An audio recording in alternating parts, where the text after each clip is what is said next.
It's huge. Yeah.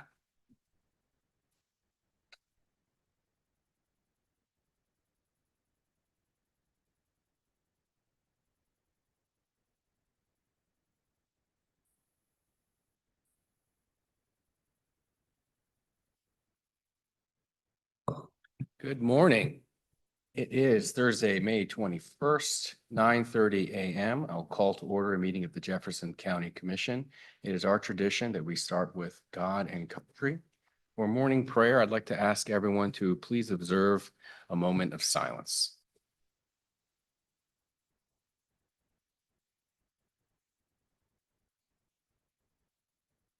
Thank you. And now the Pledge of Allegiance.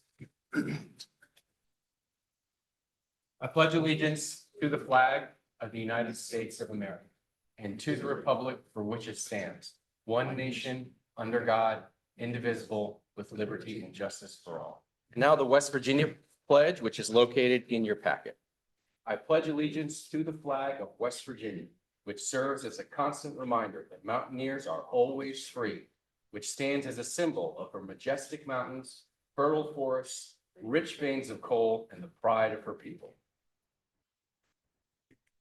We'll go through the agenda, the consent agenda, approval of minutes, April 16th, April 21st. Any objection? Without objection, those are approved. Accounts payable. Without objection, that is approved. Approval of manual checks. Without objection, that is approved. Approval of payroll. Without objection, that is approved. Approval of requisitions. We have a misprint. It should be $380,683.61. Approval of requisitions, May 21st, 2026, in the amount of $380,683.61. Is there any objection? Without objection, that is approved. Approval of hires. Without objection, that is approved. Announcements,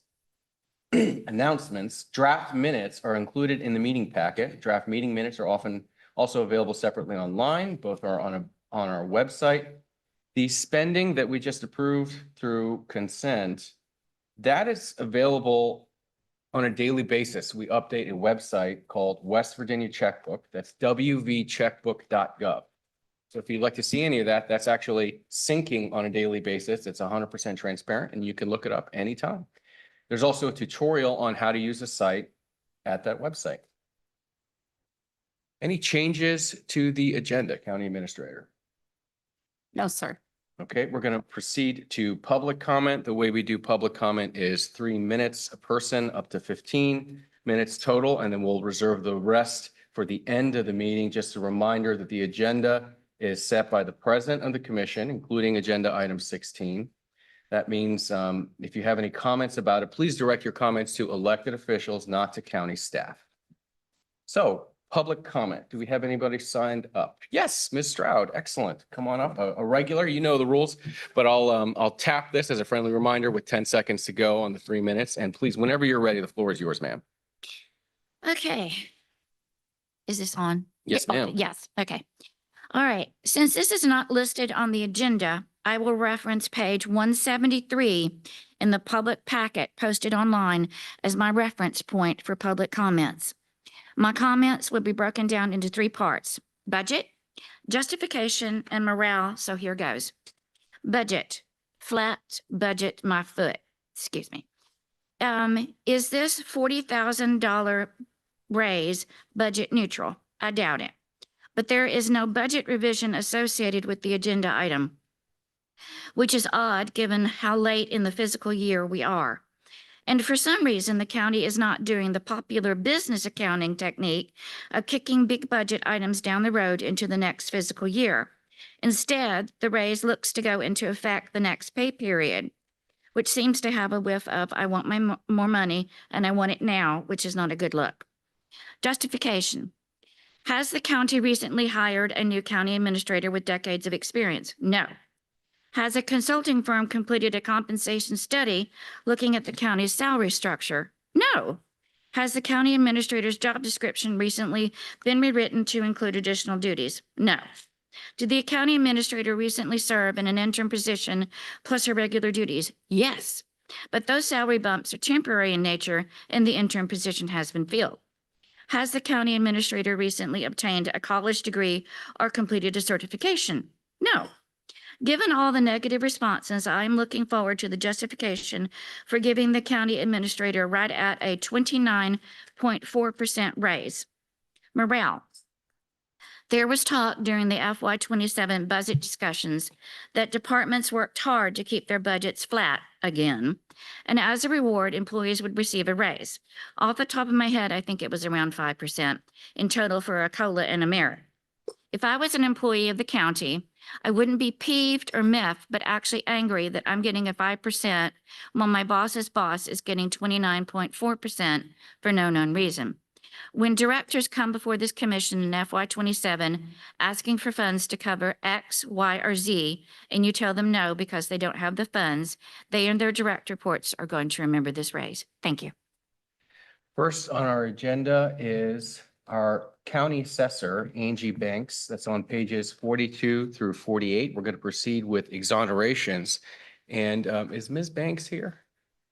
Okay, well, when she gets here, No, I'm going. We have a representative. let me rephrase. The next time she's in this room, I'm going to announce to the entire community that she has been recognized as County Assessor of the Year across She- West Virginia, and we can't wait She to was. celebrate her and her fantastic work. So from henceforth, she shall be known as the award-winning County Assessor, Angie Banks. But please fill in for today. We're happy to have you. All right. I apologize. I've never done this before. So we have 3 exonerations. 2 of them are for real estate and 1 of them is for personal property.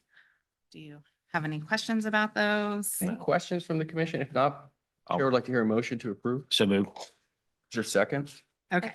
And Been then moved and seconded. All those in favor of approving the exonerations as presented, please indicate by saying aye. Aye. Any opposed? That passes unanimously. Sorry. And then we also have approval for a new hire. Her name is Amanda Stoneberger. Sure. What Okay. else do you need from? Assuming this is budget neutral. It is. Okay. I'm sorry. Okay. It's within their budget. Yes, it's within their budget. And, Okay. and they had a riff. Well, that someone was termed. Okay. So taking that place. I'll move to approve the part-time employee for the assessor's office as presented. Is there a second? Second. It's been moved and seconded. Discussion, debate. All those in favor of the motion indicate by saying aye. Aye. Any opposed? That passed unanimously. Thank you. Job well done. 2 for 2. Knocked it out of the park. All right. My favorite agenda item of the day, Years of Service Awards. Lynn Dillo. Although there's some pretty great agenda items today. Well, so, there's a tie between several. Yes, we can agree to this. Good morning, Lynn Dillo with the Human Resources Office here to present our Years of Service Awards. Today, we want to recognize and thank our employees for their years of service to the Jefferson County Commission. While many of this month's recipients are celebrating their first year with the county, that does not make their contributions any less meaningful. In just a short amount of time, each of you has made a positive impact through your hard work, professionalism, and dedication to serving our community. The work you do every day helps keep our county running and supports the people who call Jefferson County home. A strong organization is built not only on years of experience, but also on the energy, ideas, and commitment of employees who are willing to step in and make a difference from day one. We appreciate the effort you bring to your roles and the value you add to your teams. Thank you for your service, your dedication, and everything you do for Jefferson County. Congratulations to all of today's recipients. And our first recipient would be Charlie Schneider with 1 year with the Animal Control Office.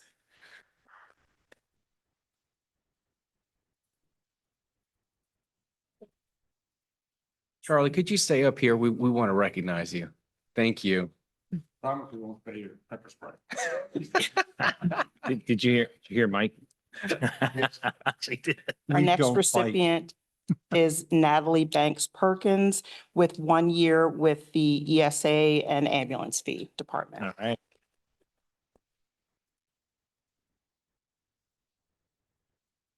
Natalie, I said you'd be up here soon. We talked about it a few days ago. Our next three awards go to dispatchers with our 911 office. They are Taylor Francisconi, who is on night shift and is unable to be here today, but we wanted to recognize her. Hannah Gregory and Juanita Huff, all with 1 year of service.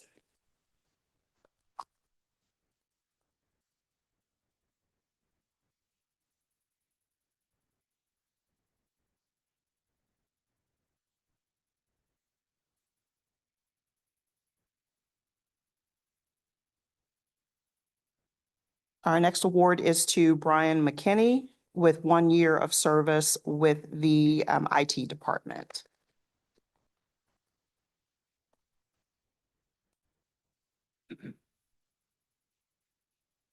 Our next award goes to Todd Finney with 1 year of service with fleets and facilities.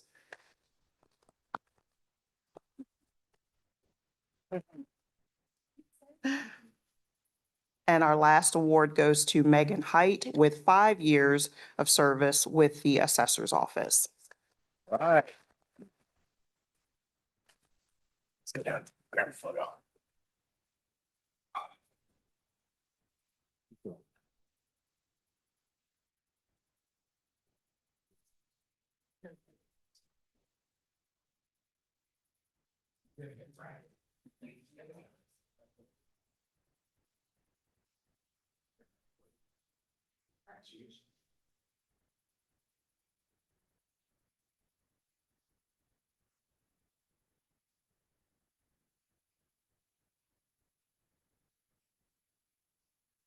So scoot on in there. All right, let's get. So if you step a little forward, it'll make it easier.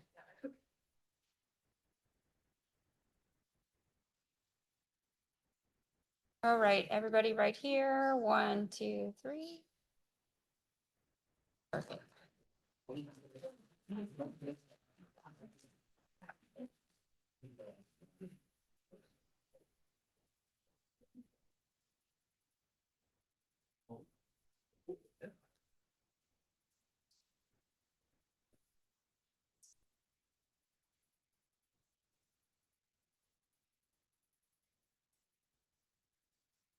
Also tied with my favorite for the day. We have a lot of really good ones. Jefferson Yes. County Leadership Academy graduation. This is something we are so eager to celebrate. I want to turn it over to our county administrator, Ms. Benitez. Perfect. And I didn't see Kim come in. Did Kim with Blue Ridge? Do we have someone else from Blue Ridge in here? All right. Well, this program is a program that we started because one of my directors said that he had grown into a position of leadership because he was a subject matter expert, but never had learned to lead people, never learned to do budgets or what was required of him as a director. And so we established an academy that taught him those skills. We reached out to Blue Ridge and asked that they certify the program, and they happily did. So today they're going to be receiving a certificate in the excellence of local governance. This program is a practical boots on the ground way to build a one county, one Jefferson vision. So I want to thank Blue Ridge Community and Technical College for seeing that this program was a real opportunity to elevate local government and for recognizing the Certificate of Excellence of Local Governance as a mark of that commitment. The classes cover real work of public leadership, including HR and people management, budgeting and finance, policies and procedures, state and federal law in those contexts, communications, and practical leadership. Their mission of accessible, career-focused education fits, there being Blue Ridge, fits naturally with the county's mission to deliver professional constituent services to the public. So this is our inaugural class, our first, and they're setting the foundation. They're showing their departments that and their wider networks that local government can be when leaders, what it can be when leaders share their standards, collaborate, and serve with purpose. So this first cohort, you guys are proof of this concept. Thank you. Carry this forward with confidence and make work better where you are. Leave a path clearer for those who go behind you. So I want to introduce you to this class. It's an interesting class because under the commission are only commission employees, but the assessor's office joined us. So this is a commission and then someone from the assessor's office. This new class that just started also includes the city of Ranson, the health department, the sheriff's office, and the clerk's office. Hey, So we're terrific. expanding on this vision of one Jefferson where we're all working together in excellence in local governance. Excellent. So Lynn is part of this group, so she can't help me here. So I'm gonna stand up here. As I call everyone up behind this weird table set up, because that's where the microphone is. Kara's gonna help me. So Rhonda Willingham, but I think she's at a conference. So we'll give that one to her when she gets back. Andy Beal. Andy's not here. In the zone. David Bound. Thank you, sir. We'll go up here and we'll reach out there. Mason Carter is not here. Lynn Dillo. Hey, hey. Yeah.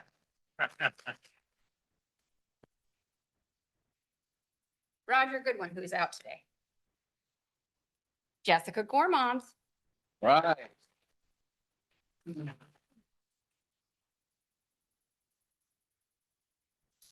Jessica James. Hey.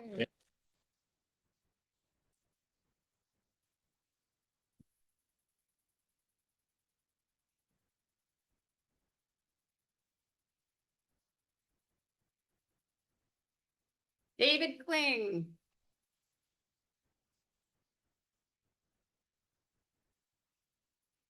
I haven't told you about these departments. So we have GIS, this is Parks and Rec.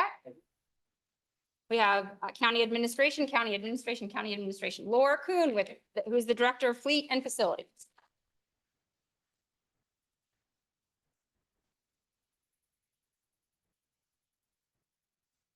Dick Myers is not here. Jennifer Myers. Parks and Rec.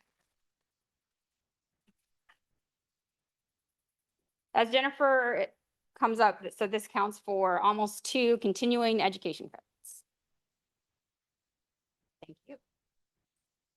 Will Smith, who is in engineering, planning, and zoning. It must be in a PP. Dean Thomas, Oh, last. but not vacation. least. And Tara Van, you're at the end of the alphabet. Right.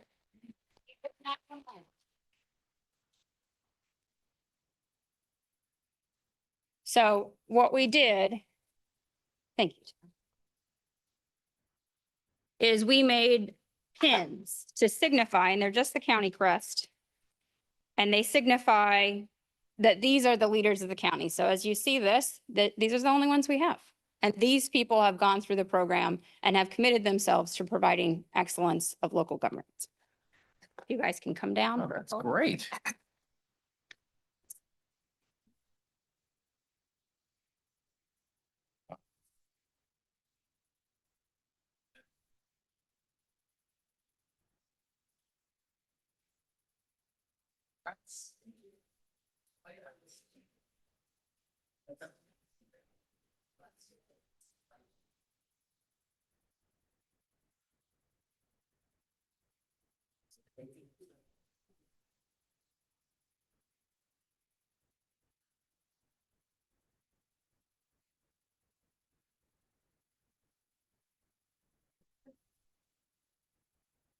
Let's squeeze in, folks. Let's get comfortable here.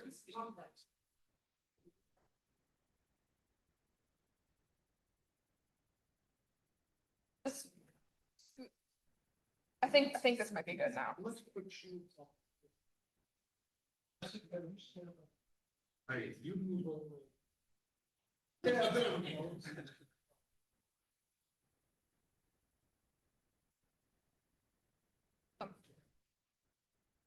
Congratulations, all. This is terrific.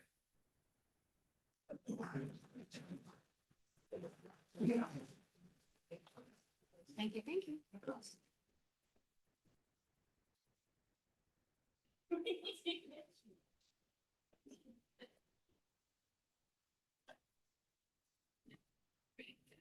Eddie, this is a terrific program. Thank you so much for putting this together and leading this effort. We've come a long way and we're going to keep going. Are we ready for Dr. Hendricks Day? We have one. Or do we want to? Let me make sure I've got the order right. Overview of Blue Ridge Community and Technical College. Are we going here next? Is this the next or did you cover No, that can come back later. later? Yeah. Okay, next. Good. Okay, Yeah, we're going to go to agenda item number 5, and I'd like to hand it over to my colleague, Commissioner Keys. Yes, thank you so much. Well, it's my, next on our agenda is a very special proclamation, Dr. Mary Hendricks Day. So Dr. Hendricks has been a true gift to our community and to Shepherd University, where she served with outstanding leadership as president for nearly a decade. Her legacy is one deep commitment to education, student success, and to building bridges between the university and the communities that we all share. Under her guidance and stewardship, Shepherd University has grown in purpose and impact, strengthening its role as an anchor for opportunity, learning, and civic engagement in our region. But what makes this story even more meaningful is how deeply her family is rooted in Shepherdstown and woven together in her life. Dr. Hendricks is a Shepherd alum, the first to ever graduate as an alumni to then serve as president of the university. She graduated from Shepherd in 1974 with a BS in pre-med and biology, earning her degree at just 16 years old. She is a Shepherd University's 16th president and the first in the institution for her to be as president. Her mother, Jessie Hendricks, works at Shepherd University for more than 30 years, serving with the university tirelessly and dedicated. Together, Dr. Hendricks and her mother established multiple named scholarships that throughout Shepherd University's foundation, including the Jessie and Mary Hendricks Scholarship, the Hendricks Tennis Scholarship, and the Captain Charles and Jessie Hendricks Memorial Scholarship for pre-med students, honoring her parents and their legacy. Her father, Captain Charles Hendricks, was a U.S. Navy officer and educator who taught in the U.S. Naval Academy and started its oceanography department. Dr. Hendricks grew up just outside of Shepherdstown, where she became involved in the local 4-H and Girl Scouts, showing sheep at county and state fairs. Her family's roots are here. Her mother's long service at Shepherd and the scholarships her family created make her connection to Shepherd University all the more powerful. Her kindness, wisdom, and unwavering commitment to others have touched so many, including mine. She leads with her heart, serves with humility, and inspires us all to do better. The legacy she built at Shepherd University will endure for generations. More students empowered, more partnerships formed, and stronger, more hopeful future for our community. Today, we honor not just her accomplishments, but the person she is, someone who shows up, who listens, who cares deeply, and who makes this place more united because she's part of it. It is genuinely an honor to introduce this proclamation in her name, and I'm grateful we can take this moment to say thank you, Dr. Mary Hendricks, for your service, for your vision for Shepherd University, and the family legacy that you've built here. So I'm going to read this proclamation, if that's okay.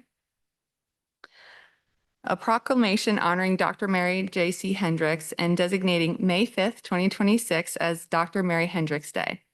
Whereas Dr. Mary J.C. Hendricks has provided a decade of visionary leadership at Shepherd University, serving as this institution's 16th president and becoming the first graduate of the university to lead her alma mater. Whereas under Dr. Hendricks' leadership, Shepherd University experienced meaningful growth and advancement, including new campus facilities, expanded academic opportunities, strengthened student resources, and increased external research and grant support. Whereas Dr. Hendricks brought Shepherd University a distinguished national career in higher education, biomedical research, and innovation, authoring hundreds of scholarly publications and holding patents in cancer diagnostics and therapy, reflecting excellence in both scholarship and service. Whereas throughout her tenure, Dr. Hendricks demonstrated a deep commitment to students, faculty, staff, alumni, and the broader community, helping strengthen the bonds between Shepherd University, the citizens of the Eastern Panhandle, and the state of West Virginia. Whereas her leadership, professionalism, and dedication have left a lasting impact on Shepherd University and inspired future generations of learners, educators, and community leaders. And whereas it is fitting that the community recognize Dr. Hendricks' extraordinary service and celebrate her contributions in higher education and public life.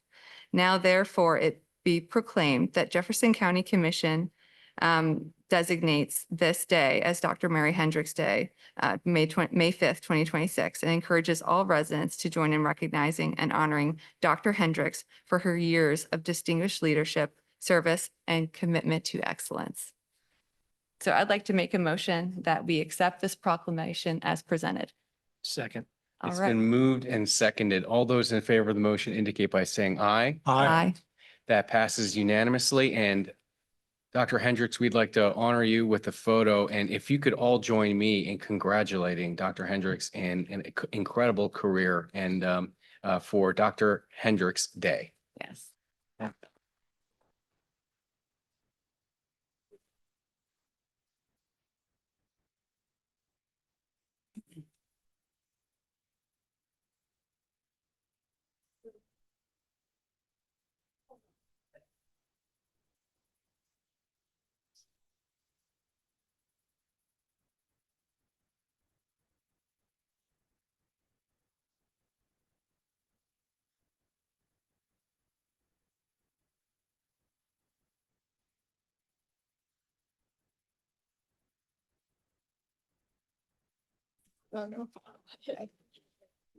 Like weird laughing away. All right, looking right over here.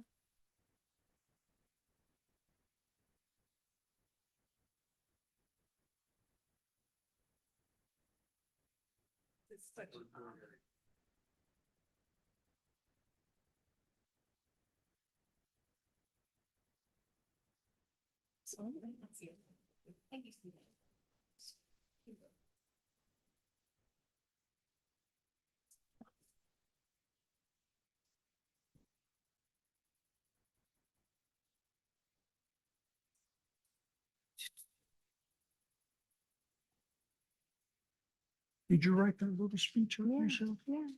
So can you make mine look red? Jeez. No. They'll do great.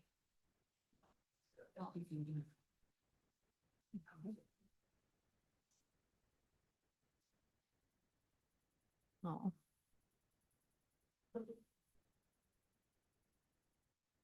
Jack, you ready? Our next agenda item,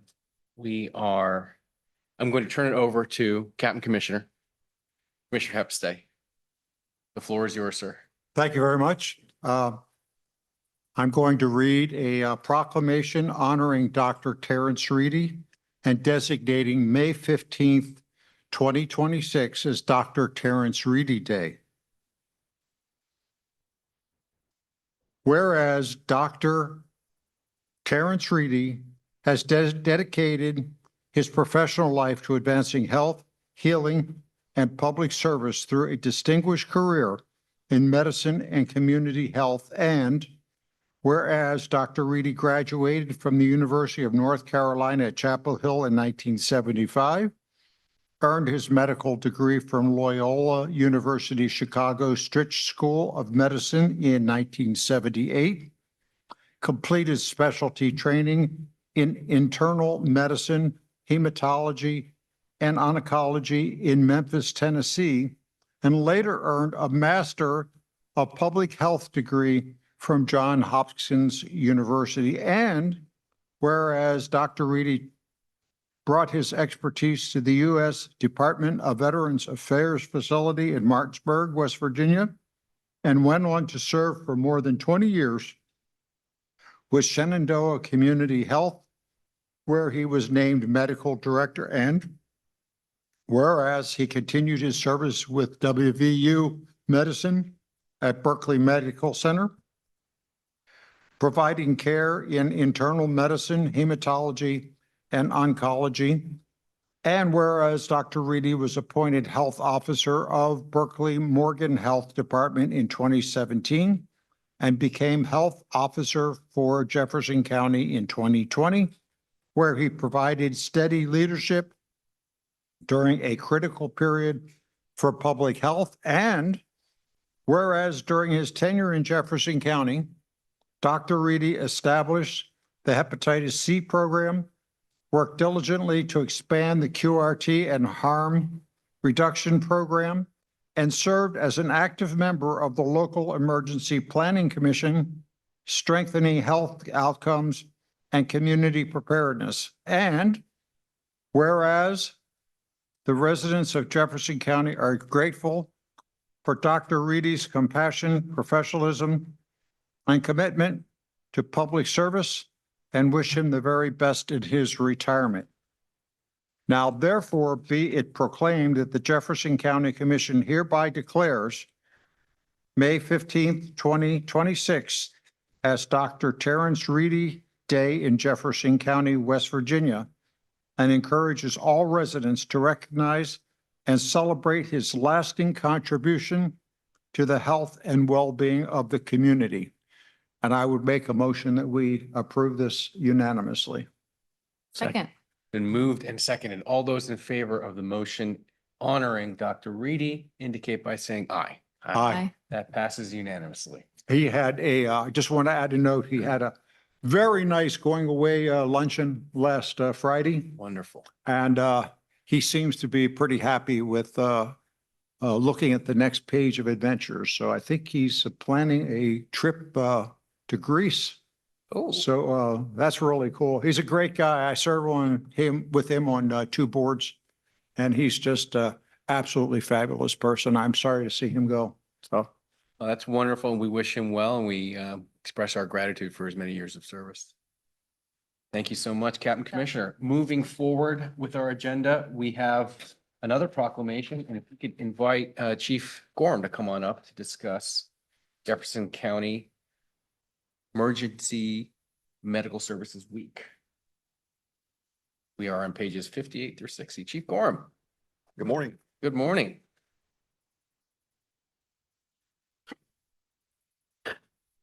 Well, thank you for the opportunity. We have a lot of great EMS workers, and we're grateful for them. And thank you for the commission for your support as well. Absolutely, absolutely. We have a proclamation here. I'll note that for our first responders, it's important that they know how much they're valued by this commission, by our community, who we represent. And we're doing that through moments like this to recognize them and to take the extra step to give them their flowers, as they say. But we're also doing the hard stuff and the basic stuff and the nuts and bolts, which is giving them raises, which they have long deserved. And we followed through on 2 years in a row. And we're going to continue that as much as we possibly can. Let's go ahead and read this proclamation. I can read it into the record. Chief Mood, would you like to read it into the record either way? I'll go ahead. Whereas emergency medical services is a vital public service, and whereas the members of emergency medical services teams are ready to provide life-saving care to those in need 24 hours a day, 7 days a week, and whereas access to quality emergency care dramatically improves the survival and recovery rate of those who experience sudden illness or injury, and whereas emergency medical services fills healthcare gaps by providing important out-of-hospital care, including preventative medicine, follow-up care, and access to telemedicine. And whereas the emergency medical services system consists of first responders, emergency medical technicians, EMTs, paramedics, emergency medical dispatchers, firefighters, police officers, educators, administrators, pre-hospital nurses, emergency physicians, trained members of the public, and other out-of-hospital medical care providers.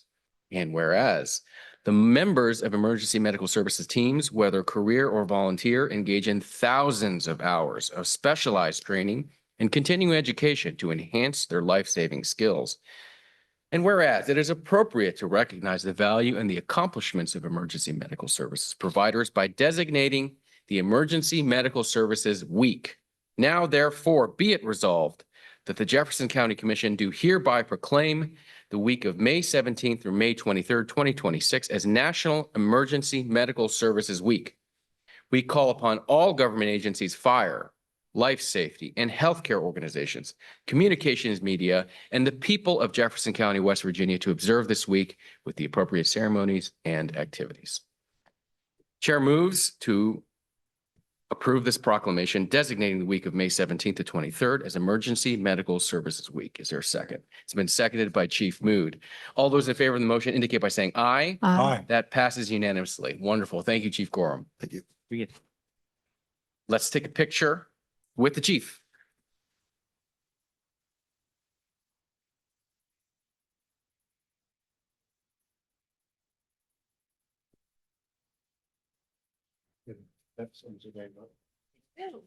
Hi, how are you?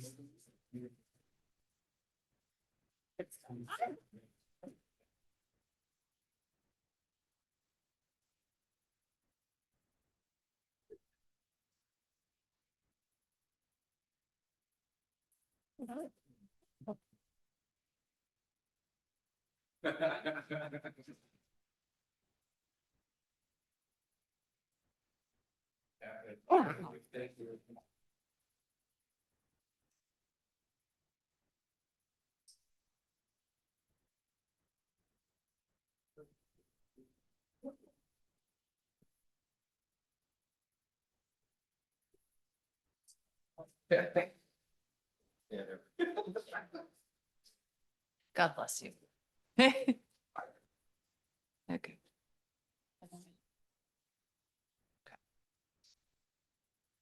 Next on our agenda, item number 8. This is the moment where we say we're ahead of schedule, but unfortunately, we're going to pass the microphone to Nathan Cochran. So I'm not sure how long that's going to last. Just kidding. Just I'll do my best to put us at least until noon, okay? Mr. Cochran, the floor is yours. Members of the commission, for the past 11 years, I have served as the general counsel for the county commission under authority of the prosecutor. As you know, recently, President Trump appointed Matt Harvey as the district attorney for the Northern District of West Virginia. And he moved on to that role. This body appointed Adam Ward as prosecutor. I will tell you, I think that was a very wise choice. Mr. Ward has embraced that position and has really sought to find ways to improve service to the citizens and that sort of thing.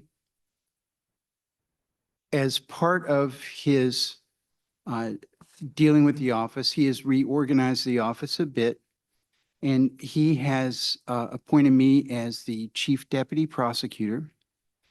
Because of that, I'm going to have a lot of other duties and administrative duties that is going to make it difficult for me to come and appear here all the time. So I will still continue to help Ms. Benitez on issues. However, I will not be appearing regularly before the commission. You'll see me from time to time.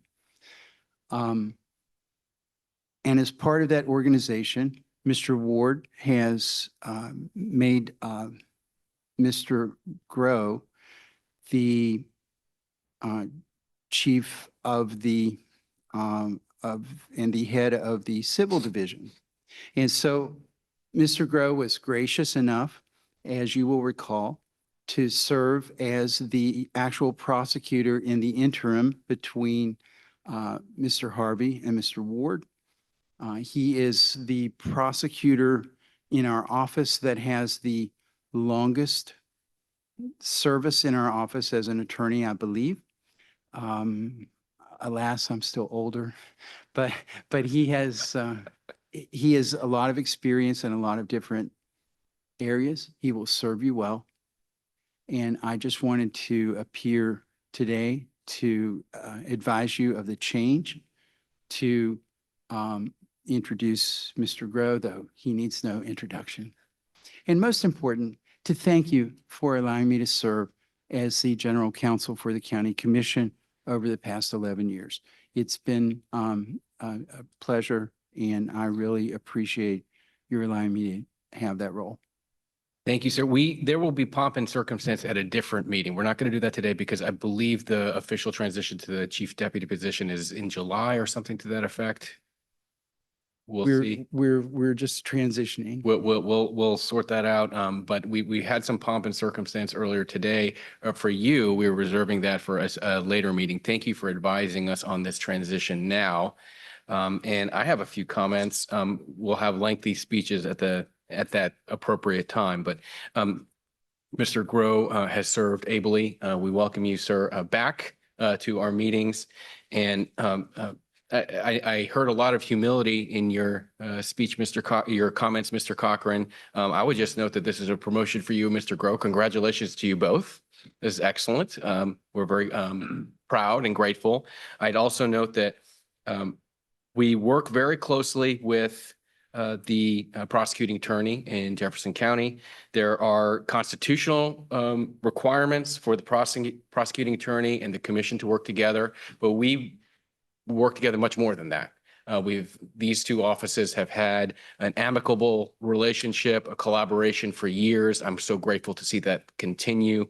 Unfortunately, sometimes when there's a reshuffling, people are moving up and we don't get to continue with the status quo, and that's too bad. But on the bright side, we have Mr. Grow stepping in, somebody we know very well and who is obviously extremely capable. And we are so grateful that we'll continue the great working relationship we have with the prosecuting attorney's office. I'll also note for the record that one of the first actions of Mr. Ward was to bring in another abuse and neglect attorney, which is something that's desperately needed in our county. I think Mr. Ward is doing a terrific job with the reshuffling, as you said, of his office. This is just one aspect of that.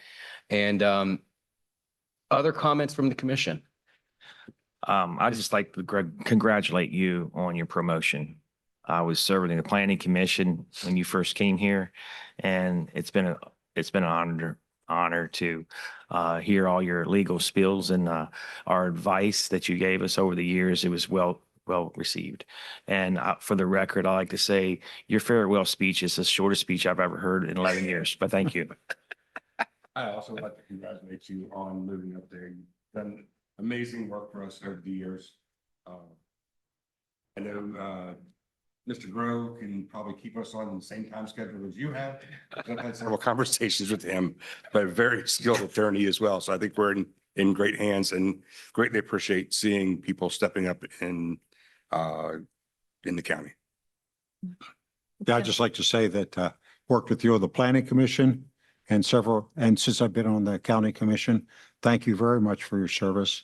And I actually do enjoy your spin on things because you are kind of like officially the legal historian, that you've been around for a while and you have a lot of that in your back pocket.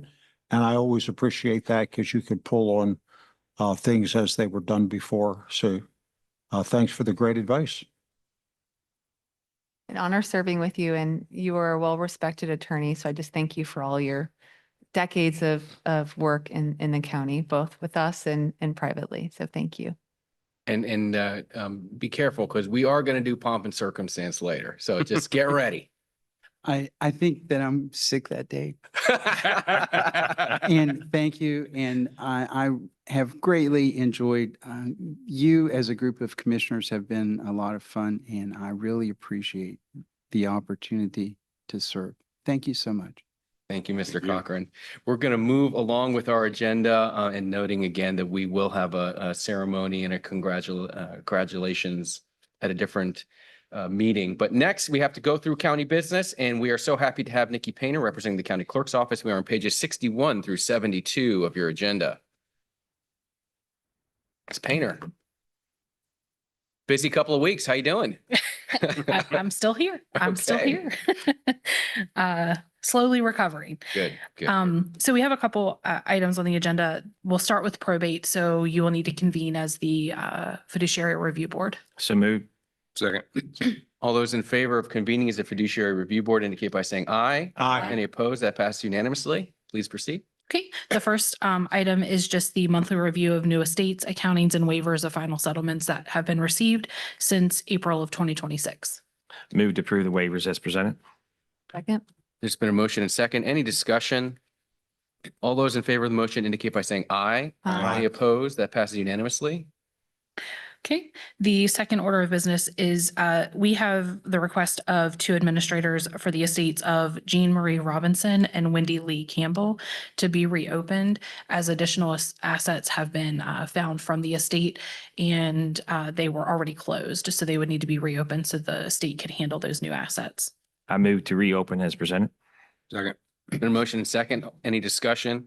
All those in favor of the motion indicate by saying aye. Aye. Any opposed? That passes unanimously. Okay, the next item is the commission has received a petition from Aaron Harris, heir, to remove Roseanne Harris as the administratrix of the estate of George Leo Harris for the reasons stated in the petition. We also did receive a response from the attorney representing Roseanne Harris. It is the county clerk's office recommendation to appoint the next available fiduciary commissioner to hold a hearing in order to determine removal or not. Okay, Mr. Grow, get ready. We're going to ask for our first piece of legal advice in just a second. What does the clerk's office recommend? To appoint a fiduciary commissioner to hold a hearing and report back to the commission with his findings of whether the administratrix should be removed or not. Okay, Mr. Grow, would you agree with that recommendation? I concur with Ms. Painter. Okay, thank you so much. Chair would like to hear a motion. It's I move. to ex- 3B. I move to accept the clerk's recommendation. Okay, there's a As motion presented. to refer the petition to the next available fiduciary commissioner to schedule a hearing and issue a final report. Is there a second? Second. Seconded by Commissioner Mood. It was moved by Commissioner Stolper. Any debate or discussion on this? Hearing none. All those in favor of the motion indicate by saying aye. Aye. Any opposed? That passes unanimously. Okay, the next order, or the last one for probate, is the commission has also received a petition to accept the resignation of the named executor in the state of Barbara Marie Brown and appoint a substitute administratrix for the reasons stated in the petition. So to give the commission a little background on this, the deceased Barbara Marie Brown has a will. There was a named executor in the will, Mr. Camilletti. The family approached him and asked him to step down as executor. He willingly agreed. So you do have a copy of him stepping down as executor. And the family is asking for Amanda Lutman, which is an heir and the daughter of Barbara Marie Brown, to be appointed as the administratrix of the estate. And we have received no objections from any heirs or members of the family. Okay, and is it your recommendation to appoint a fiduciary commissioner? In this one, I don't know that that's necessary since we have the agreement of the heirs and the current executor, Mr. Camilletti, did willingly step down, and that is included in that petition. Okay, and does council have any reason for concern that we need to appoint a fiduciary commissioner, or is it your council to proceed with the acceptance of the resignation? Okay, there's a draft motion to accept the resignation of the named executor in the estate of Barbara Marie Brown and appoint a substitute administratrix for the reasons stated in the petition. Is there such a motion from the commission? So moved. It's been moved and seconded. Debate on this matter? Hearing none. All those in favor of the motion indicate by saying aye. Aye. Any opposed? That passes unanimously. And we need a motion to, how's it stated again? Return to regular session. So moved. Second. It's been moved and seconded. All those in favor indicate by saying aye. Aye. Any opposed? We are back in regular session. Thank you so much, Ms. Painter. We have one more item. Oh, you Yep. caught me. Thank We you. have the certification of the county-wide, including those that we share with Berkeley County, certification for the 2026 primary. Let's not skip over that. Yes, please not. Okay, thank you. So the certification that you have, it includes all offices minus the statewide race. Those statewide races, we have one county in the state that has not completed their canvas. Once that is finished, then we will be able to certify those statewide races within 48 hours of them finishing their canvas. Okay, I don't know what page I should be on. Can you tell me what the recommended motion is? Sorry, this was added at the canvas, Right. to certify, to certify the Do we have a draft motion here? 2026 primary results as presented. So moved. Second. All right, there's a motion from Commissioner Mood, seconded by Commissioner Stolper to certify. Could you restate it, please? To certify the 2026 primary results as presented. Excellent. All those in favor of the motion indicate by saying aye. Aye. Any opposed? That passes unanimously. Excellent. Now you're done with me. Okay, thank you so much. And you need me to sign this? We're going to move on to Director Arisaga. Give me just 30 seconds to do this really quick, but come on up, sir.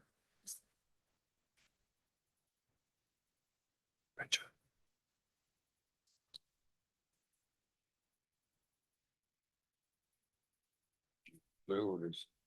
Let me hand these back to you, Eddie. Oh, great. And do we have representatives from the two families? Did you guys follow along what that was about? Everybody okay? Okay, if you need an explanation, please talk to Nikki. She'll explain what that whole thing was all about. And if you need anything, just let us know.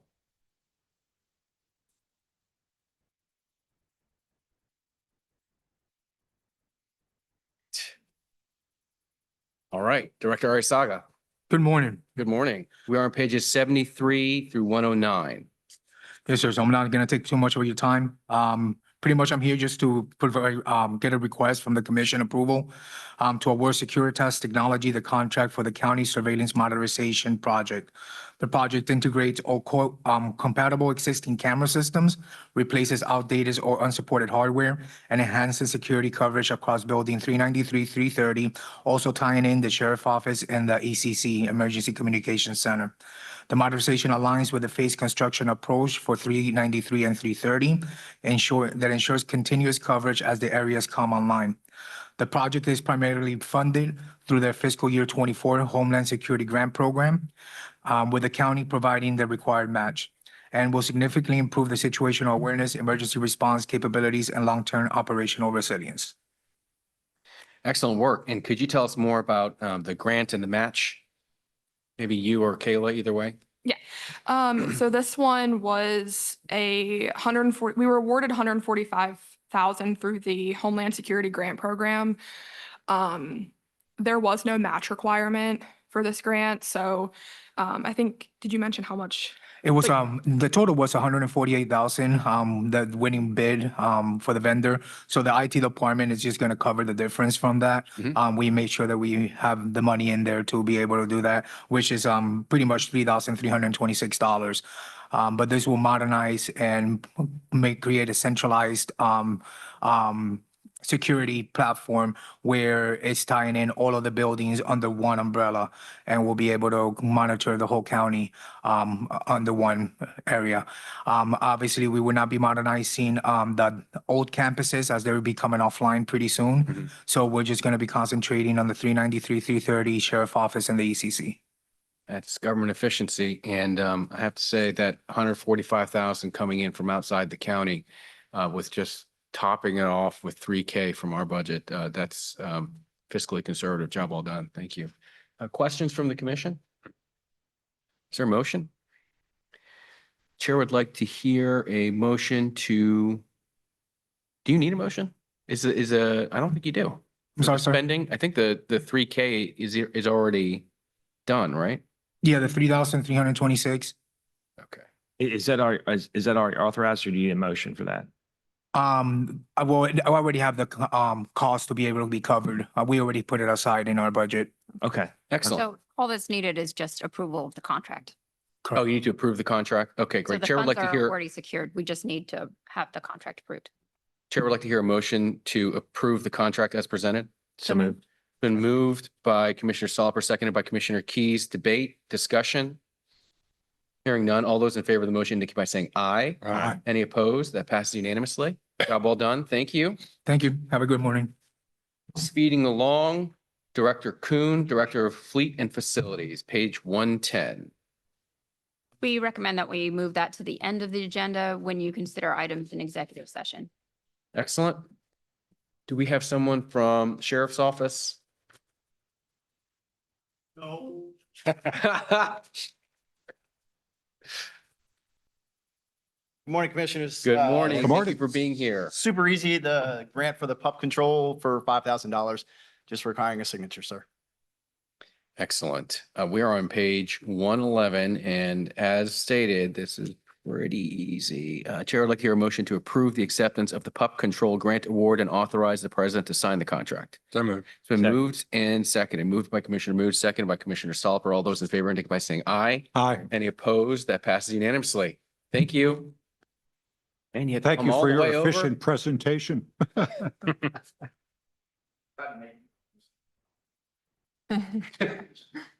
you. Okay, it's just you. Yep.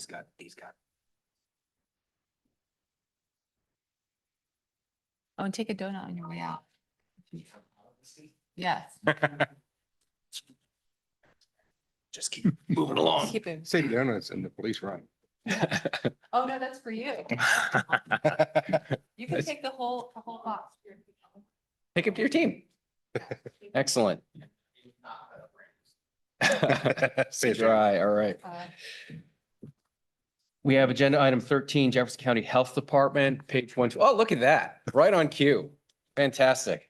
Come on up, sir. We're on pages 123 to 129. Excuse the wet look. It's a little bit raining outside. That's all right. That's all right. I have. Excellent.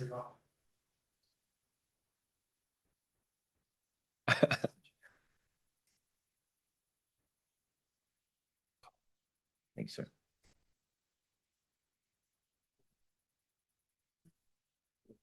Okay. Lisa, anything else? Yes. Oh, they're sticking together there.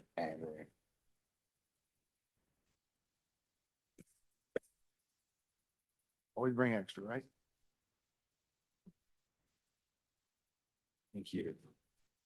And So I shut it. yes. I'll be right. So good morning, everybody. 1 second. Did you We had some hold? people come in that were, their item was already handled. So Steve was, Okay. Did you hold for just 1 minute? Yes, sir. Thank you.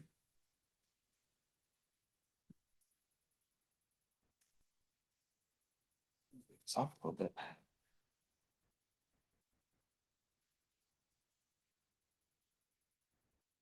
We're gonna take a brief recess for 2 minutes. Yep.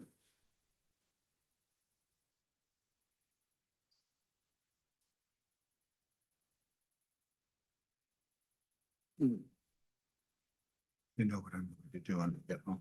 What? Kind of a long week. Hey, nice haircut, sailor. You going back into the army or something? Yeah, I'll tell you, they got a lot of them up there. So we get in the Air Force instead of the military? Yeah.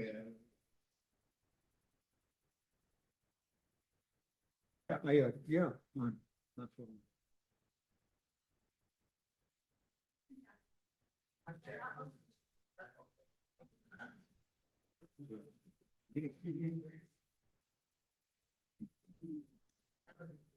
Oh, see ya. Nice seeing you. Tell Maria I said hi. To be irrigated, or does the Board of Health look in my ear and see that it's not fun? I don't have a guinea pig. Yeah, that's what I was sure.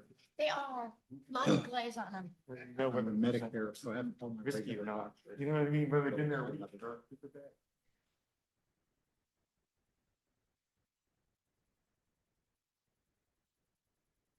My primary is down in Winchester. She's very good, very hard, also very hard to see. Call her and say, had an earache for about a week now, and I need somebody to look at it. I'm hoping that I'll be better. Because tomorrow's my break point day. I still bet.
I've never, oh, by the way, is the camera off?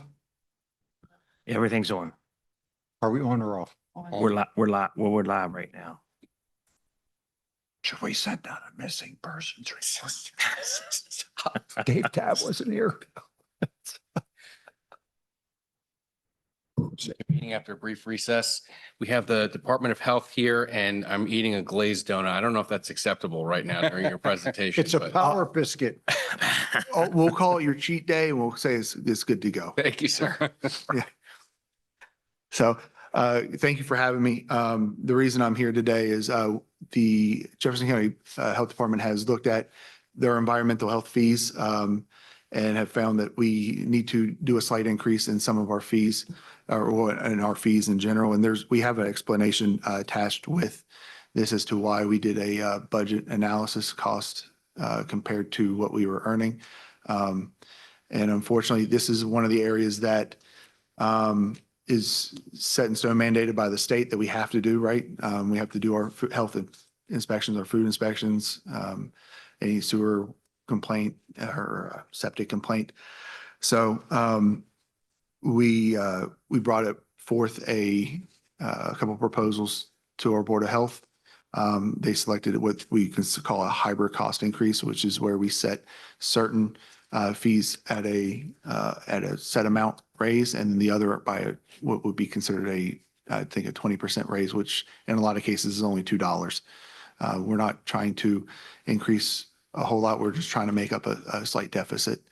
And so I have attached not just the letter explaining why and why we went with this model, but also showing you the comparisons between our current fee schedule, which was considered 2025 fee schedule, and what would be the fees for 2027.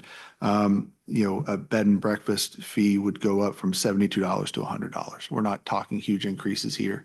Although we are aware that this does impact our community in general, this is why we're trying to minimize the increase that we do. Comparatively to some of the other counties, not necessarily in West Virginia, but surrounding, a food permit fee could range $1,600. We are at, currently, that is, I think, a $72 fee. Or, I'm sorry, $150 fee. So we are well below what other areas have charged people. And we don't want to be like that. We just want to kind of meet the needs for a state mandated program. Okay, let's start with the basics. You're, Yes, sir. I'll call it quasi state agency, right? We're state. Explain how that and- works. Yes, so we are, we're a state agency located in each county or each region, depending on the situation. Some places have multiple counties within their health department region. We are mandated by the state for certain things to do, which is one is environmental health. So that would be our food inspections every year. Some places have anywhere between 1 to 3 inspections in a year based off of the classification that they are, if they are high risk population. We do our well and septics inspections. We have any complaints as well we have to deal with. That falls under the realm of environmental health. Along with that is things that we do, such as mandated to do from the state, which is communicable diseases. So animal bites, that sort of deal, that also some of our sanitarians take care of too. This is an incredibly important government function. We need clean air and clean water. And when it comes to clean water, we can't have it unless you guys are doing your job. Correct. So this needs to be properly funded. I certainly agree with that. One of the areas where we have friction with the state government is that there's only a handful of counties in this state that are growth counties. We're one of them. And sometimes I think that the state government doesn't appreciate the challenges we face as a growth county. What we try to do, generally speaking, is to make growth pay for growth. Yes. And one of the questions I have is, who is paying these fees? Who in the community is paying these fees? So so if anybody opens a bed and breakfast, the business pays for that, the owners. Our well and septic inspections, if they come in our new building, they need to have a well and septic installed and inspected. That would be the homeowner that would pay for those. Again, so we are talking about in the community. This is something that the community would end up paying for, depending on the type of fee that they're doing, and if it's a business or not, which is why we really did not want to do any crazy increases. We did not want to, we tried to make sure that it's the most simplistic and least effective toward the community members as possible. Because we also know we are community members. We're here for them as well. We need to have public health inspections and scientists and experts reviewing these things. Otherwise, there are significant risks to our community. One that comes to mind is, again, clean water that I just mentioned. So I certainly think this needs to be funded so that it's a program that runs efficiently and successfully. If we're not funding it through fees, I guess we'd have to fund it through taxes across the entire community. I don't want to do that. I think it's the people who are using the services that should pay for the cost. It's a business operation fees is Right. what it boils down to. And they're very low in comparison with other areas around us. Absolutely. Yeah, we've discussed this at the couple of Board of Health meetings. Okay. And Board of Health locally is experiencing a little bit of financial strain. And this will help very much on services provided. It's moderate and it's necessary. Okay. So it's stuff we can't give up. And the increases are certainly within the realm of everything else that's going on in the world, very low. So I recommend that we approve this as presented, if you're taking a motion. Let's see if that's a motion. I'll second it. Okay, there's a motion from Commissioner Heffestay, who is also our representative on the Board of Health. It's been seconded by Commissioner Stolper. discussion. I would say the fees, they're not indexed to inflation or anything. That has to be manually, well, not manually, but it has to be voted upon by the county commission to raise. Yes, right? the fees have to be voted upon, approved by the Board of Health and then approved and voted upon by the county commission. And when was the last time we raised them? 2024, Okay, well, I do believe, which would be the fiscal year 25, which is what we've been currently operating on for the last 2 to 3 years. stands to reason that this is going to keep happening, especially in a growth county. Like I said earlier, I don't think we should be socializing this cost via taxes. I think it needs to be paid for by the people who are using the services. I think the fee system makes sense. I agree.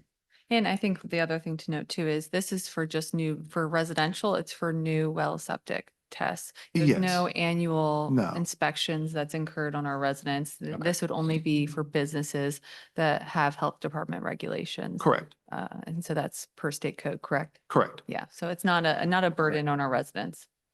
No, not just every person would have to deal with it. And any new home builder, buyer would have that, yes. Or if they're trying to put in a new well and septic because they have to, sure. But this isn't everyday person dealing with these fees. And this was definitely not done lightly, that you can ask Commissioner Heffestay. This was many, many months and many, many conversations between the Board of Health members and myself and Alexis Davy, who is our head sanitarian. This was not taken lightly. We did our due diligence on this one, which is where we came up with these fees to make sure that we did not impact those who are paying these fees that greatly. One more comment I'll make. This is not a Jefferson County issue. It's really all over the United States of America. Well and septic, excuse me. What I'm trying to say is water infrastructure all over the country is aging. Yes, sir. And as it ages, inspections are needed more and more until the aging infrastructure is replaced. Of course, you still need inspections, but it's especially important when that infrastructure is aging. And that's the stage that we're at right now, not just in Jefferson County, but really all over America. Very true. Any other comments or questions before we vote? There is a motion to approve as presented. It's been seconded. All those in favor of the motion indicate by saying aye. Aye. Any opposed? That passes unanimously. Thank you, sir. Thank you all. Have a wonderful day. Thank Great you. holiday weekend coming up. Yeah, thanks. You too.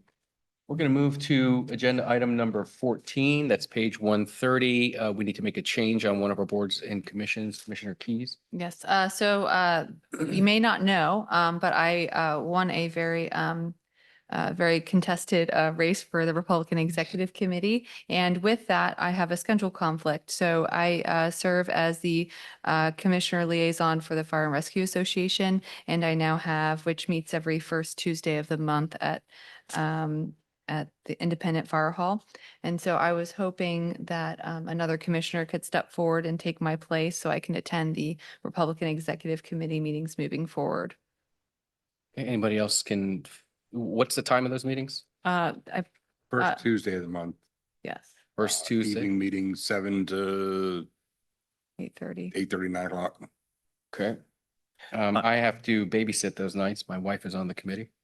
And unfortunately, I'm on the committee too as well. So, Okay. and I think, I think Commissioner Mood's Mood- already on fire and rescue, so I think you might have the short straw, Jack. Well, I'm happy to do it. Okay, excellent. Well, for the record, I've already talked with Commissioner Heffestay. He was my first choice, and I You did. think this would be an optimal opportunity for you to have impact on our fire and rescue decisions. Yeah, being on the LEPC, the Board of Health, and lately on the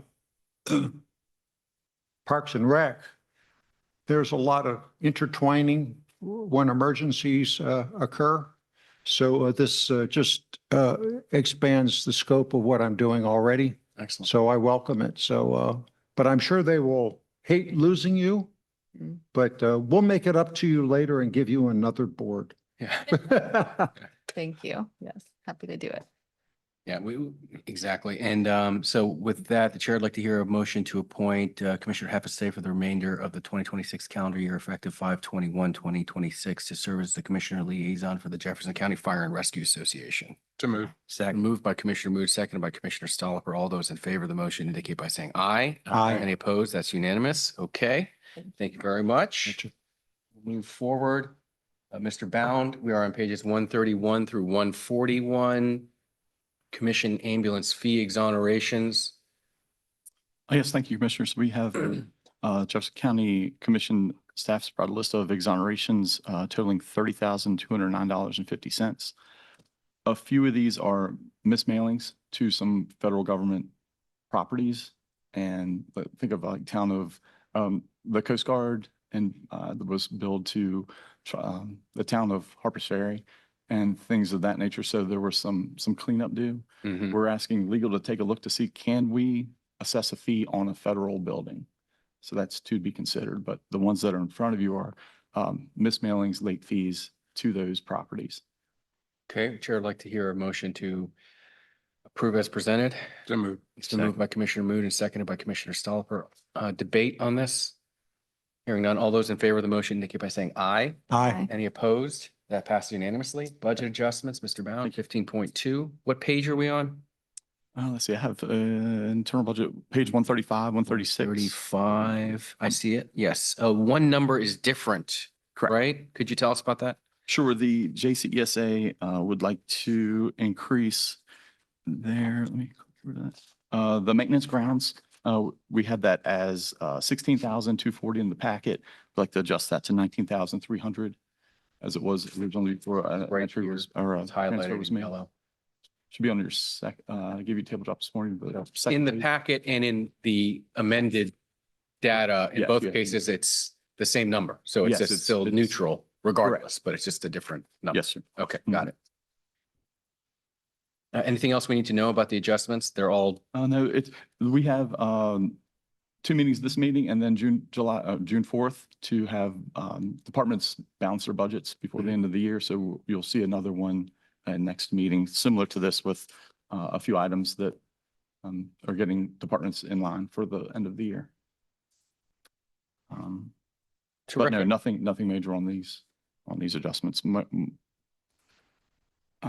Okay, and you need a motion from us, is that right? Not on this, on the internal. The external, yes, that would be something different. Chair would like to hear a motion to approve the internal budget adjustments. Oh, wait, actually, We have an external as well. and I can't say as presented, can I? Technically, I can't, right? Because there's a change. I'll ask the county that doesn't administrator, apply Mr. to- Bound, for guidance on how to structure the motion, please. You could reference that you have different from the packet. So, Yes. Mr. Grow, would you say something along the lines as presented? during As the meeting? presented and Or you could just say the dollar amount. amended. Yeah, we mentioned dollar amount, from 16,240 to 19,300 for JCSA. Okay, there's a- 715. Chair would like to hear a motion to approve the budget adjustments as presented with one exception, changing the amount for budget. From- Line number 00171.421.500 from 16,100, that should be changed to 19,300. Did I get that right, Mr. Bound? 16,240, yes, to 19,300, correct. Okay. So move. It's been moved by Commissioner Soliper. Is there a second? Second. Seconded by Commissioner Keys. Debate on this. I just want to check and see, did I state it correctly? Yes. Okay, great. All those in favor of approving the budget adjustments with the one slight change from what was printed to what we just discussed, indicate by saying aye. Aye. Any opposed? That passes unanimously. And now a revised grant application authorization policy. Mr. Bound? I do have one other budget adjustment. It's an external budget adjustment. Okay. It's moving funds from our insurance program in the account 423, Fund 423 to 401 and 711, where their health insurance, we had people were added in during the year. So the estimate wasn't enough. So we have to take funds from to fill that gap. from our Okay, and it's insurance. coming from where and going to where? It's coming from 423, which is our insurance program, which has like 900,000 there. And we're moving it to 100,000 to Department 401 and 1,700 to 711. And that would, being its state or external, it will need a resolution, which is there. So it would need for me to send that to them, I would need a motion and note who first and second agrees to it. Okay, well, it sounds like this is exactly what that line item is designed for. Exactly, yes, sir. Okay, all right. So just need to state the motion correctly unless there's other questions about this. I mean, we have an insurance program. You get more It is, people, they need to be covered. It's on That's page how it works. 137. Pardon? It's on page 137. 137. Okay. I'll move a motion to move funds from the allotted funds from 423 to 4001. Second. Been moved and seconded. Was that stated correctly, Mr. Brown? I can't follow along. 423 to 401 And 711. and 711, sorry. Yes, thank you. Okay. Any questions about that motion? We're making sure health insurance works. Without any questions or debate, we'll move forward. All those in favor of the motion indicate by saying aye. Aye. Any opposed? That passes unanimously. Did you have anything else, Mr. Brown? No, sir, we'll forward it to Ms. Kayla, our grant coordinator for policy adjustment. Excellent. Kayla, take it away. So the policy in front of you is an updated grant application authorization policy that establishes a formal process for how Jefferson County will pursue, manage, and oversee grant funding opportunities. The purpose of the policy is to support the responsible pursuit of federal, state, and private grant funding that benefits the county and its residents. This is an updated policy from one that was previous from a while back. So this one just updated various things. I can read through them if you would I prefer. don't think you need to read through it, but if you Okay. could explain to us why this is needed and what is the change? What are we changing and why? That would help us understand before we vote on this. So we had an old policy, we've got a new policy. What's the change? Mainly to allow the county administrator to authorize, let me find the exact wording. All grant applications from county departments and elected offices will be coordinated through the grants coordinator within county administration to ensure compliance, central record keeping, and financial.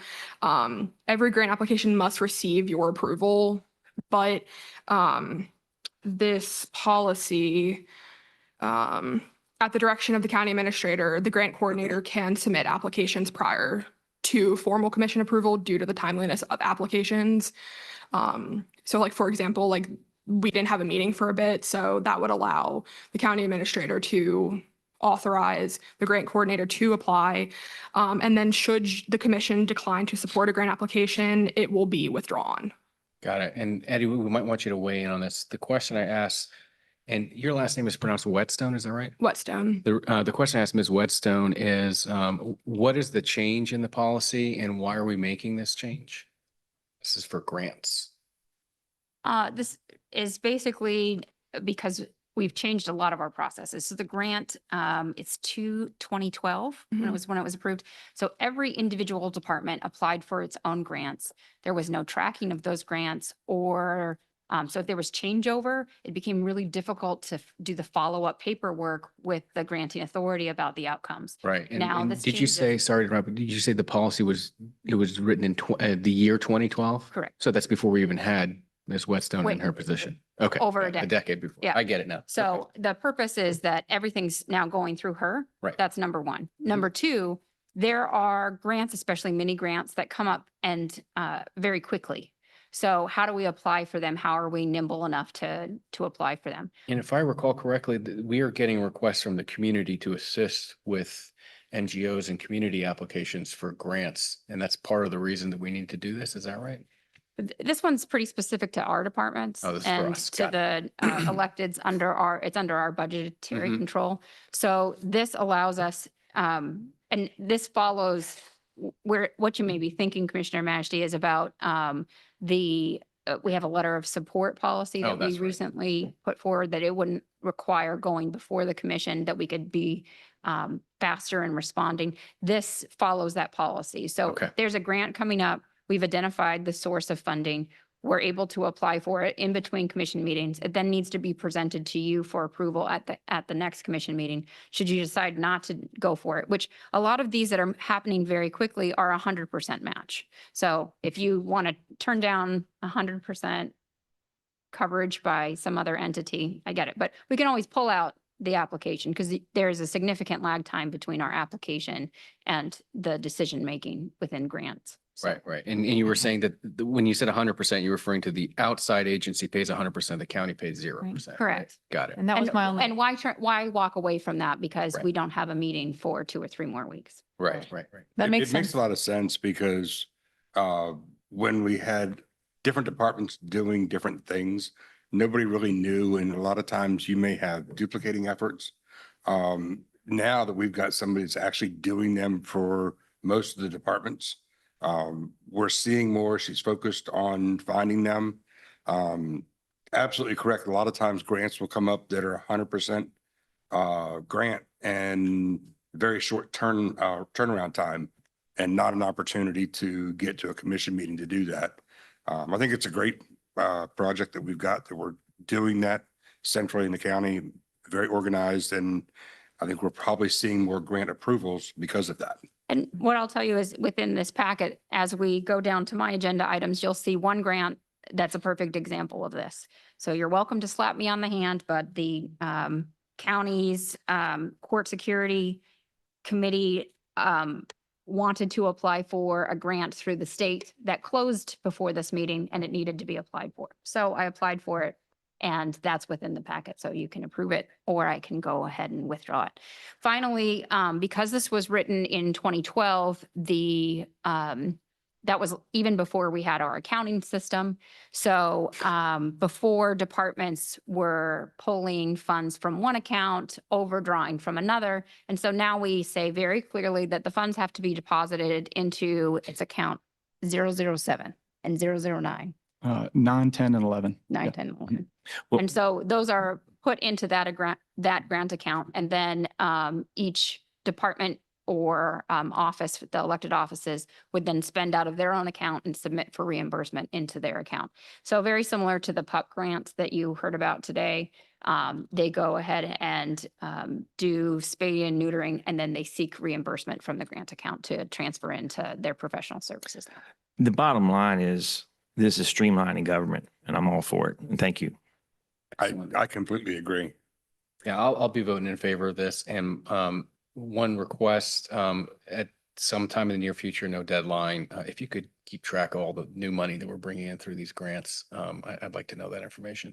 Yeah, Kayla has done a great job of tracking that so that we know what funds have gone in, what they've been used for, and then we swing more than we hit. So we keep track of who gets on our Christmas card list so that we apply next year, we're a little bit more successful.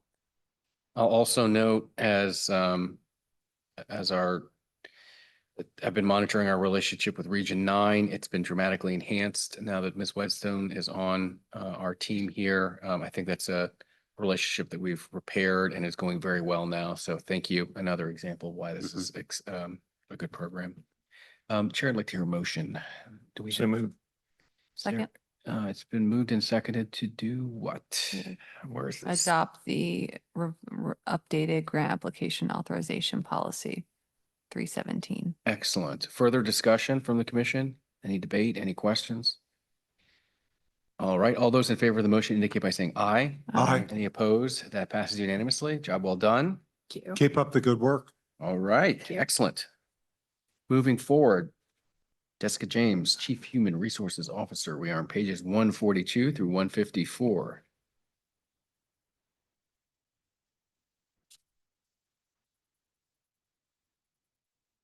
Hello. Hello. Hello. Just one item before you today, but it's a pretty significant one. We're requesting the approval of the medical, prescription, dental, vision, and life insurance benefit renewals for fiscal year 26-27. The renewal for the Highmark plan includes several plan design modifications intended to improve affordability and access to care for employees while continuing to manage rising healthcare costs. And a summary of the proposed changes was attached to your agenda packet. Employee premiums remain unchanged for FY 25-26. I know that's key for our employees. I have a rundown of the plan design changes, which include reduction of the telemedicine copay from $10 to $0, reduction of outpatient mental health and substance use disorder services to a $25 copay per visit, reduction of generic prescription copay from $15 to $10, modification of emergency room cost sharing structure, increase to annual maximum out-of-pocket thresholds, and implementation of a new prescription drug health reimbursement arrangement. And Um, I asked our insurance company to give me a breakdown of where we started from to where we ended up. Because in the beginning, what our broker told me is the initial Highmark Medical RX renewal was 32.67% increase, which was an annual cost of $980,832. So before us, when we started this process, we were looking at roughly $1 million increase in our insurance. So the revised renewal plan brought the changes down to a negative 11.25%, so a savings.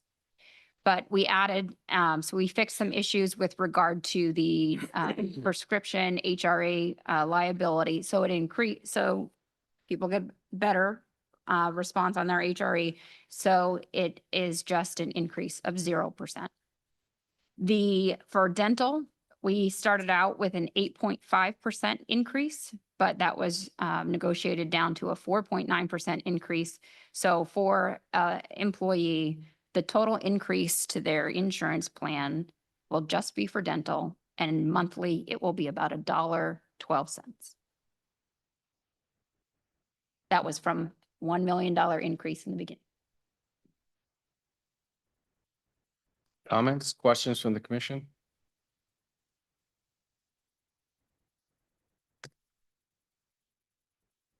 All right, what is the pleasure of the commission?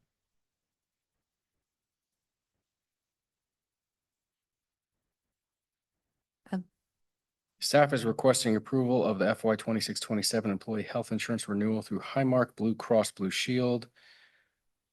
Renewal includes several plan design modifications intended to improve affordability and access to care for employees while continuing to manage rising healthcare costs. I move to approve the fiscal year 26-27 benefit renewal rates for the county employee health RX coverage through Highmark Blue Cross Blue Shield, dental coverage through Sun Life, vision coverage through National Vision Administrators, and voluntary life insurance coverage through Sun Life as presented. Second. There's been a motion and a second. Do y'all have any more questions for Chief Human Resource Officer James? Any more comments? All right, all those in favor of the motion indicate by saying aye. Aye. Any opposed? That passes unanimously. Thank you. I just want to say for any of the staff that's currently listening, Millennium will be on site with us on May 27th from 10 until noon in this room to discuss all of the plan design changes, what it means for employees, to cover how to go over open enrollment through our Bernie portal system. So we'll have people on hand to assist them. I know there are some minor changes this year, but it's all in hopes of making the experience better for the employees. Did you have a personnel matter, employee conduct and workplace safety update? I believe that will be covered under Nathan's agenda item or Steve's. Right. And then we had a pay change for the county administrator position. That was put on the agenda by the president of the commission. So there's a little bit of a, it's not on this page, but it's in the effective agenda. So I'd like to discuss that. I just want to clarify that one of the reasons it's not printed properly in the agenda is that the president of the commission has been discussing this with the county administrator, who did not want to have this on the agenda and has been pushing back against it for a while. But I've insisted that we move forward on this and have this discussion. I'd like to have a change to the pay for the county administrator position. I don't think that the position is compensated appropriately, and that needs to change. Yes. I can't hear. Can you speak in the microphone? You gotta talk To the more. microphone. Like it's over the agenda for this particular issue. We're gonna have to agenda it for the next meeting, I think. Because it doesn't apply till next year anyway, even if it would happen. But it's just not on the agenda in sufficient detail, I don't think. Well- And we might as well be safe. Okay, is this something we can, I'd like to proceed with this and then can we cure that later at the next meeting by voting on it again or, I don't think you can take official action anyway, so it's cleaner just to do it next time. I agree with our counsel. It probably should be tabled if he's saying it's not right. properly noticed, I would agree. unfortunately. all right? That's the way we have to do it. That's fine. This position needs to be changed. The rate is not appropriate. And Are we allowed to talk about it without?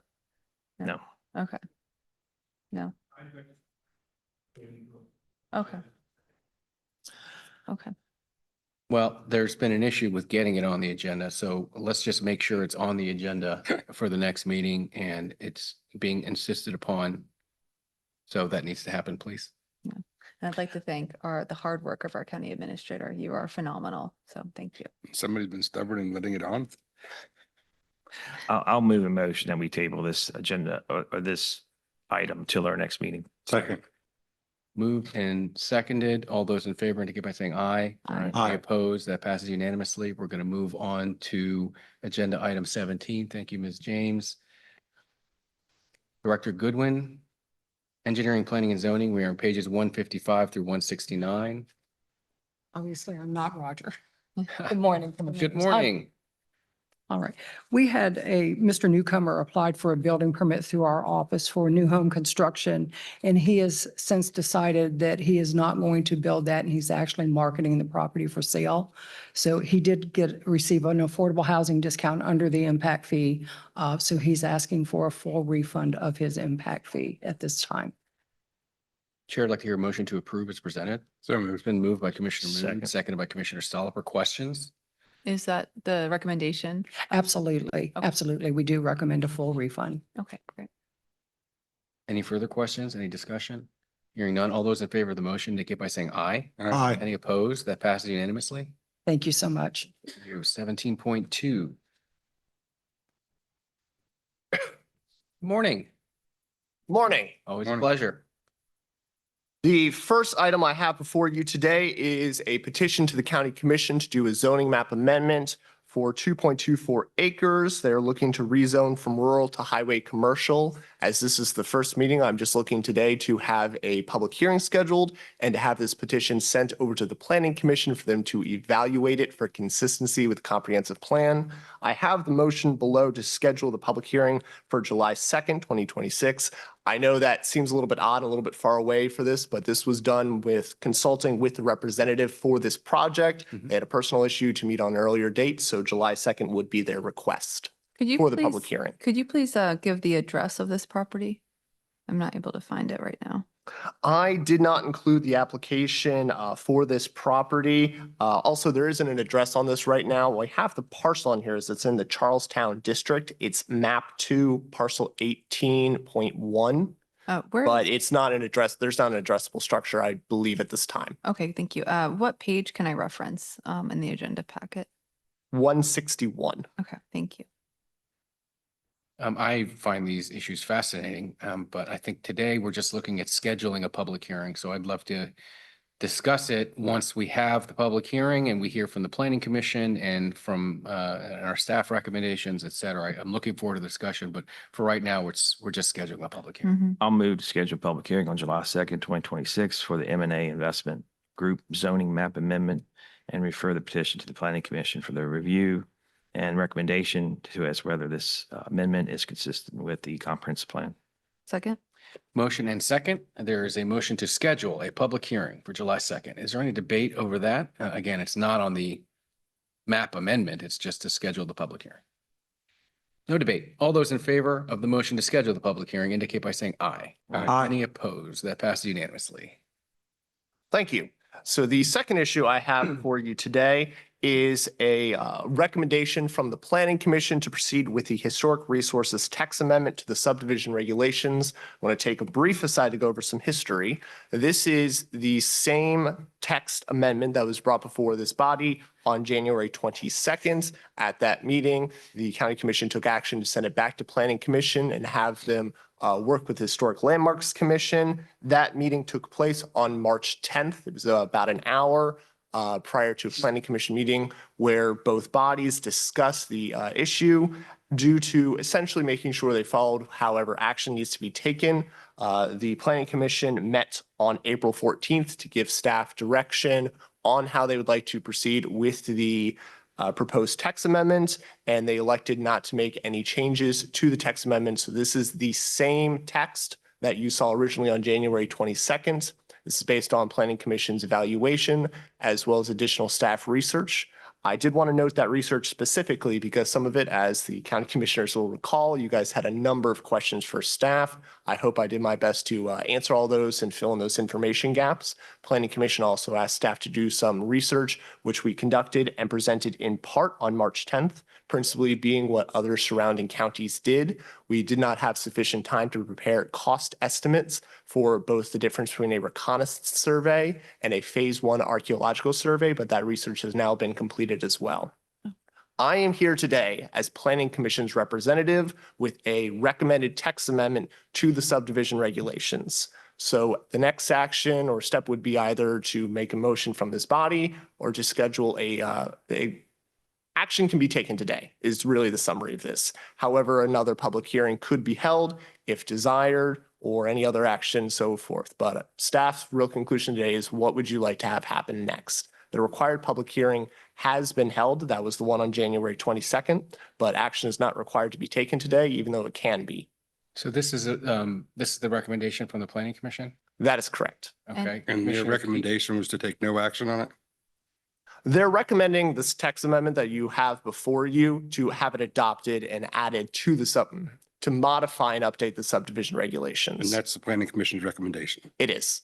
And Commissioner you Keys, said, can you summarize how that went with the Planning Commission? yeah, so some of the information that I believe you just stated that you have some of the information that we did not have at the last public hearing for the Planning Commission. Is that correct?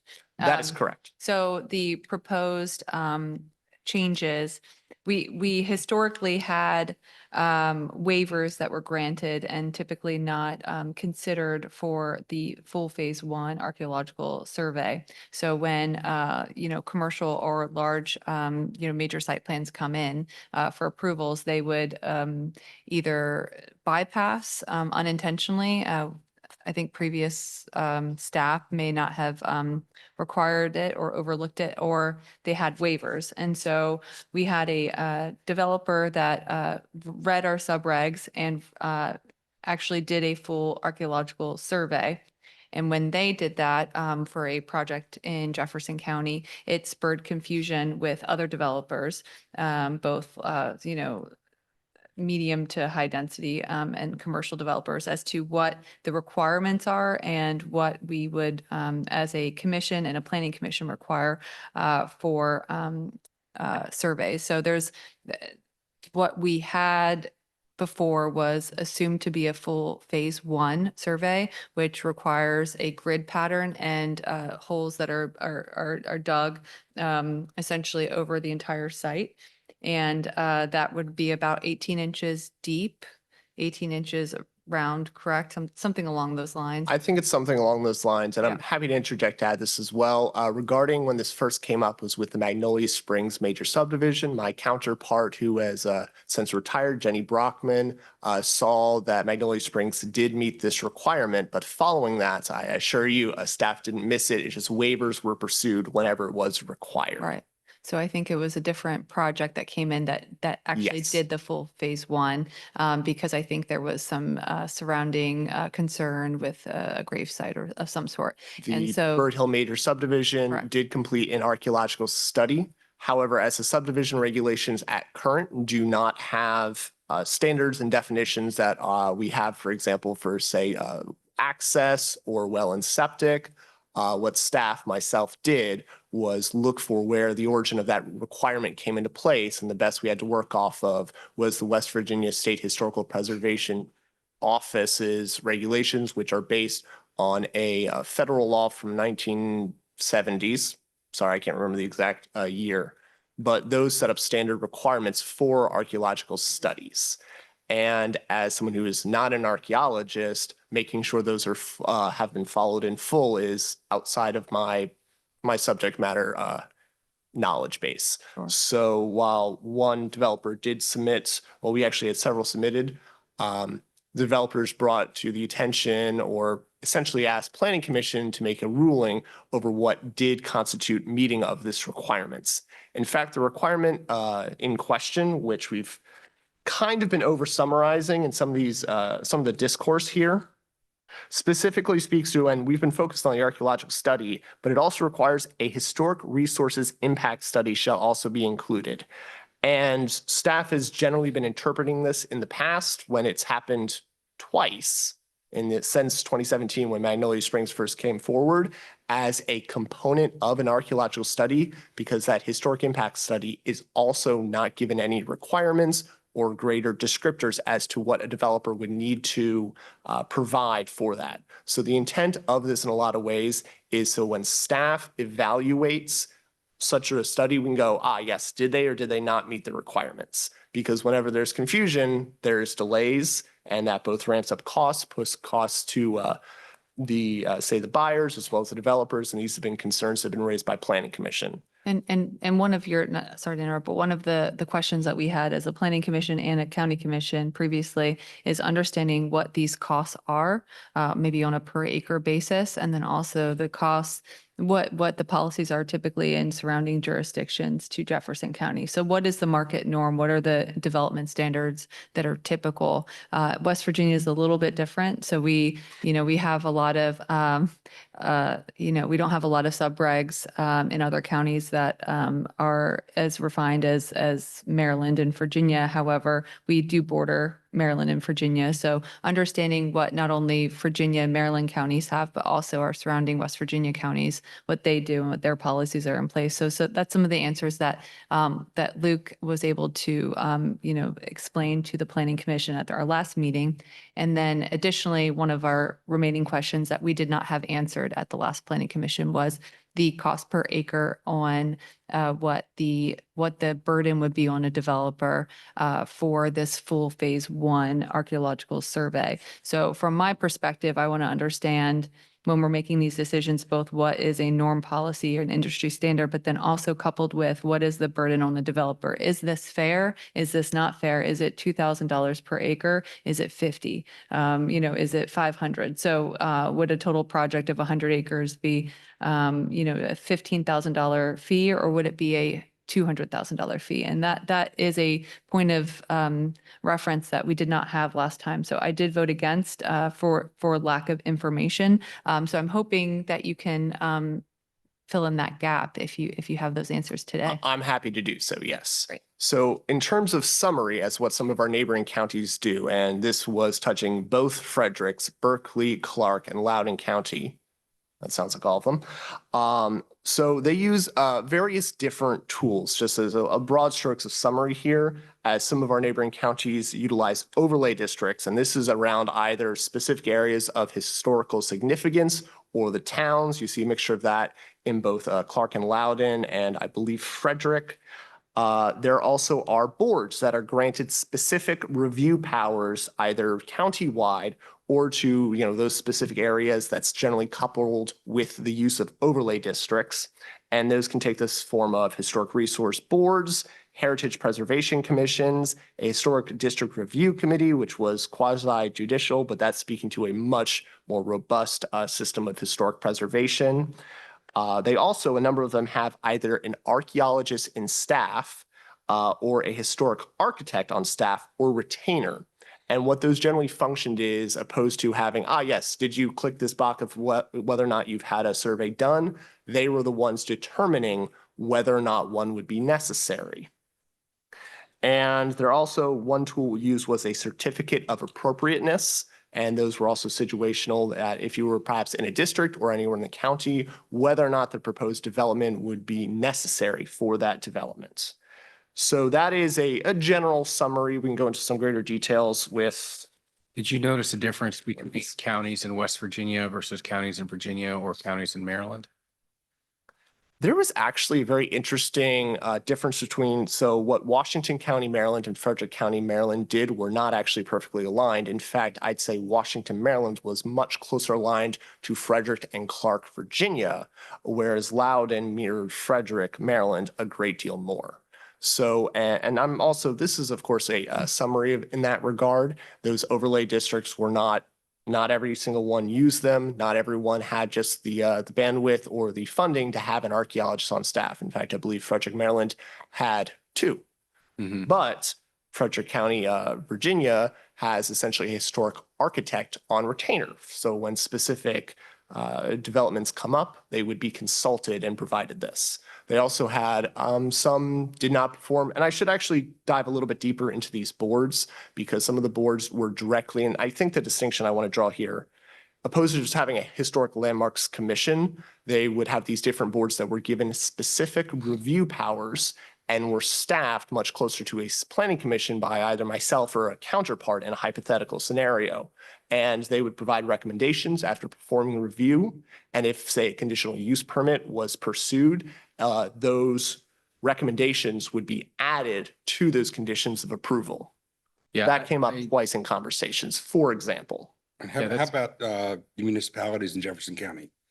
So when compared to those, and I believe we discussed that at January, on the January 22nd meeting, those generally just don't have the breadth either of staffing or have actually adopted regulations pursuant to those needs. But in fairness, what you're looking for or why you would perform an archaeological study speaks a lot more to actually just having a lot more area to cover versus this is a known urban area. And I think that would also partially calculate as to why they're not used by our municipalities. Whereas our neighboring counties spoke very deliberately about how those overlay districts around historic towns were very impactful for preserving the areas. So, What is Berkeley County doing again? yeah, and I guess I would be, so, Loudoun County is the golden pedestal that, I think is not maybe as appropriate to compare ourselves to. However, it is a good point of reference. I think Berkeley, Clark, and Clark County, Virginia, Frederick County, Virginia, and Washington County, Maryland are probably the most comparable in market to Jefferson County. So those might be the ones I'd like to dive in a little more.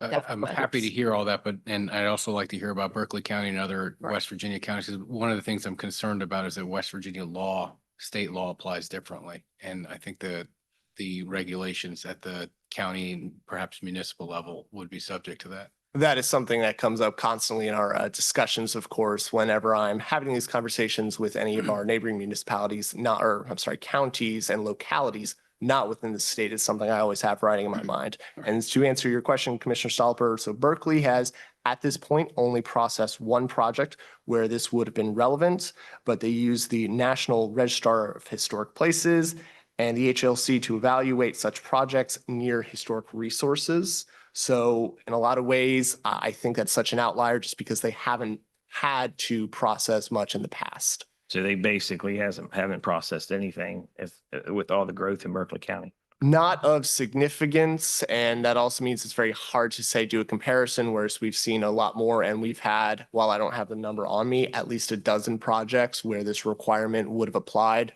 Actually, a little bit closer to 24 without like ticking down my fingers on all of them that have either pursued waivers or met the requirement.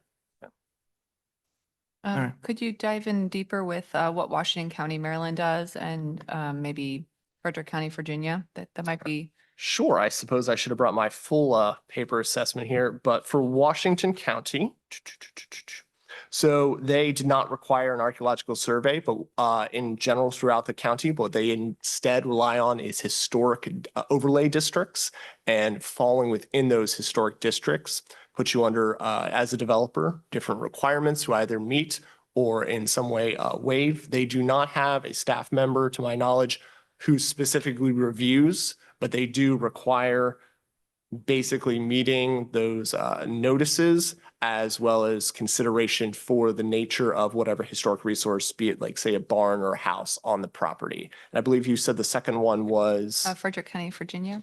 ah, And so when you say Washington County, so they do not require a full phase one unless they're in that overlay district. Is that of which they have a number of, especially considering the battlefield. right? Right.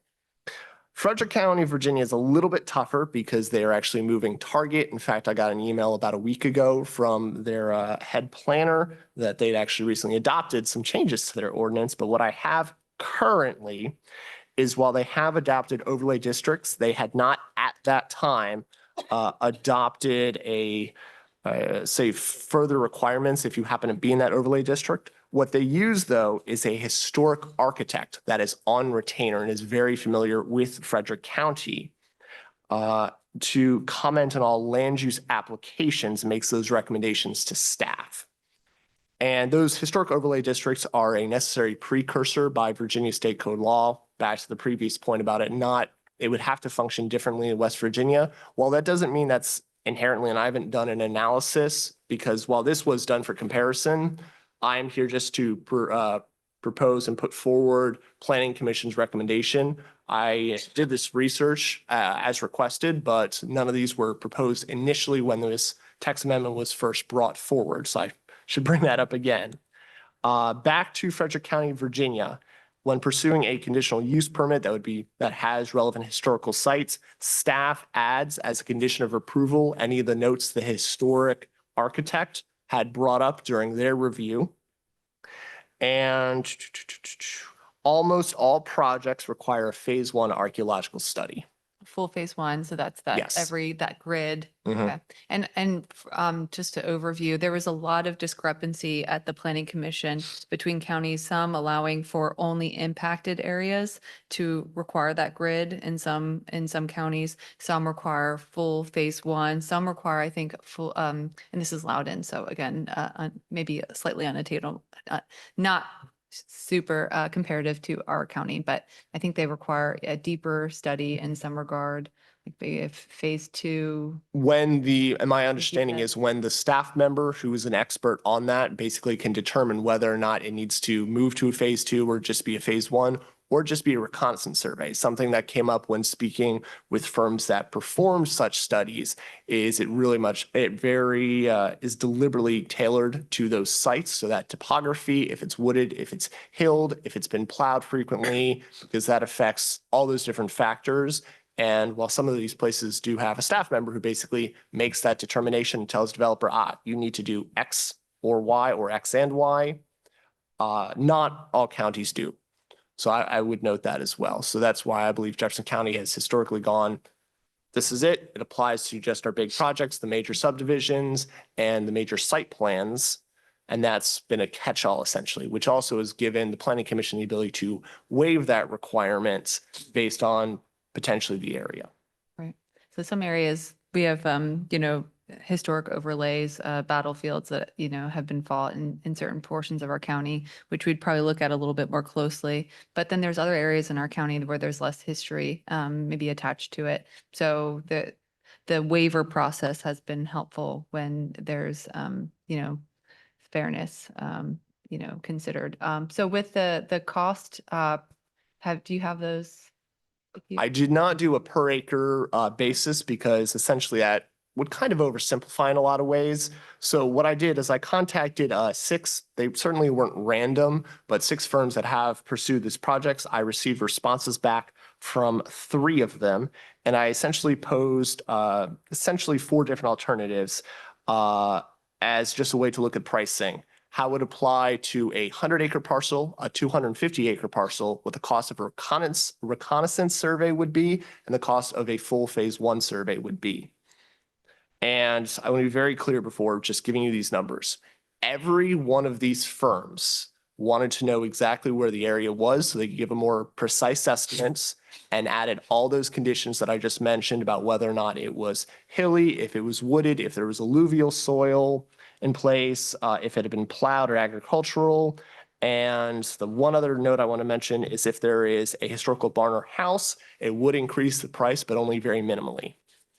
With that conditioned all in, the average cost to do a phase one archaeological survey on 100 acres was $109,894. To do a phase one archaeological study on 250 acres, it was $182,007. For a 100-acre reconnaissance survey, it would be $19,823. And for 250 acres with a reconnaissance survey, it was $31,537. And could you explain how the reconnaissance survey, as defined by your department, fits into the text here in the red text? At this point, my department does not define a reconnaissance survey, but my understanding of the industry based on this research that we've conducted is essentially where you perform background research onto the area. You take photos to show what the current landscape looks like. You go to the West Virginia SHPO to conduct research. You look at any national historic areas that are either delineated by obviously the National Register, but we also have a number of, there's 4 different categories for historic resources that the county has. You do the research on those, and as the final component, you walk the entirety of the property, and you basically look if there's anything, say, significant, such as old foundations and such. And this is distinguished from the phase one archaeological survey, which requires test pits underneath where that actually goes deeper if it's plowed, or about 18 inches. If it's not, I think that's actually, I think it might be closer to 2 foot, but it does go deep enough where you would be able to find artifacts. And those are about 15 holes per acre based on how the grid would be laid out. And if they were to find artifacts, what are the requirements on the property owner? On a land use regulation side, it would need to be noted as part of the survey that they found such artifacts. But past that, in terms of planning and zoning, it needs to be part of the survey and the study that they found, and that'd be the full stop to that. I would also note that some of the submissions that we have required, both since the Planning Commission in 2024 elected to find that essentially a reconnaissance survey was sufficient. The 2 firms that have performed these reconnaissance surveys still dug on average about 6 to 8 holes in specific areas, normally around the foundations of where there was a historic structure. And I believe 1 or 2 actually has found some artifacts. And that was included in the survey that they gave to staff as part of their preliminary plat submission. Can you help me understand the artifacts if they find them? If somebody's digging and they find just so happens they find a cannon from the Civil War, they just have to document on the paper, and correct me if I'm wrong, then they could just dispose of that any way they want to, correct? I can't speak to that. I can only speak to the land use regulation sides. And so long as it's on the study and it meets the requirements of having a West Virginia licensed surveyor, as far as staff is concerned in this regard, that's irrelevant to us. Okay. That's the issue I brought up when we talked about it the first time. I'm concerned about perverse incentives, and that if you require people to find things, and then once they find them, they are economically incentivized to get rid of the item because they don't have to care for it. And if they were to care for it, it costs money. Then you're in a situation where a developer or a landowner wants to get rid of historic artifacts rather than preserve them. And I raised that during our last meeting, and I still have that concern. I do as well. Yep. My question, I have a few questions. Phase one, well, I have a few comments, I should say. Phase one, I'm concerned about perverse incentives. For the reasons you just mentioned, these costs are pretty high. And I think it could motivate somebody to say, I want to avoid $100,000 cost. And I'm going to just destroy something to make sure I don't have to pay for it. And the other thing I'm worried about is having regular waivers. I just think that's bad policy, and I wonder whether or not that's legal. I mean, to have something on the books that just give a waiver for it all the time, I think that's a problem. I don't like that. And I'm happy to provide some additional context for the use of waivers. The reason that they stand as a really good policy tool, especially for the Planning Commission, as well as smart land use, as is a major concern for this body, is on a waiver, you can put forward conditions of approval that the applicant would have to meet to have the waiver granted. And of course, to have a waiver granted, you're still waiving the requirement to potentially a lesser standard. In a hypothetical situation, if you require a higher standard and then waive it, but have a conditional approval that is somewhere actually in the middle versus just completely removing it, it both allows you to adjust to situational needs, but still has the highest standard for when it would be the most relevant. So I believe that is something worth noting. Yeah, One of the, appreciate that. typical waivers that the planning commission sees, as some of the commissioners have seen, regards access easements for minor subdivisions. And the reason you have that is still just because when you have a typical subdivision where you require that 50-foot access, but if it goes down to 40 because there's a historic tree, for example, or is based on a historic regulation, you're not removing that higher requirement. It's just allowing for a case-by-case basis. And I believe that is some of the virtue of having both ways in that regard. Yeah, that's helpful. I have not served on the planning commission, so I was not aware of that dynamic. Thanks It's for a good explaining. time. You should give it a shot, of course. And I appreciate That's what I heard. the due diligence in getting the cost comparables, because I really wanted to understand the cost impacts both on the developer and when we're making these decisions, because knowing that it's, 80% more and this cost, what I worry about is that you have a developer that might be doing lower density, but because of the financial ties, it may require them to put, 4 more homes, 4 more lots in a subdivision to make it financially feasible. And so my concern with the huge difference between the phase 1A essentially study where you do the survey versus the full phase 1 is a huge discrepancy. And I do worry that cost bared to the developer will ultimately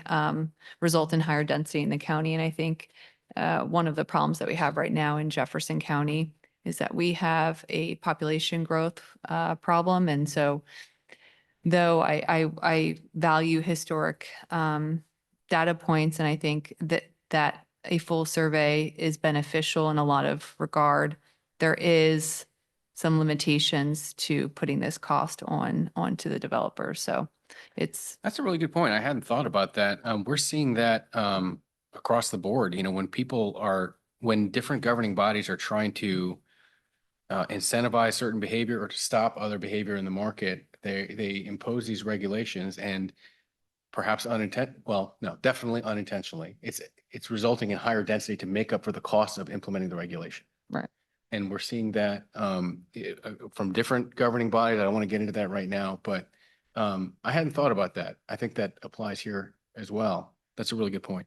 Yeah. If I may add to this, just to make sure we don't get lost in the sauce as it is, the proposed text amendment by the Planning Commission, while they don't define it as a reconnaissance survey, they require a phase 1, but remove the requirement for digging. Subsurface studies, you can see this on page 166, and there's an additional page. Subsurface studies are not required under this section, is part of the amendment that is proposed before you.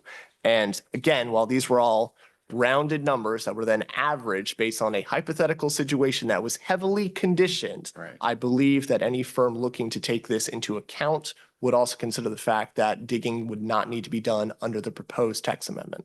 Luke, this came over to the county commission the county commission suggested to the planning commission to streamline their policies. And then this came over to us a few months ago.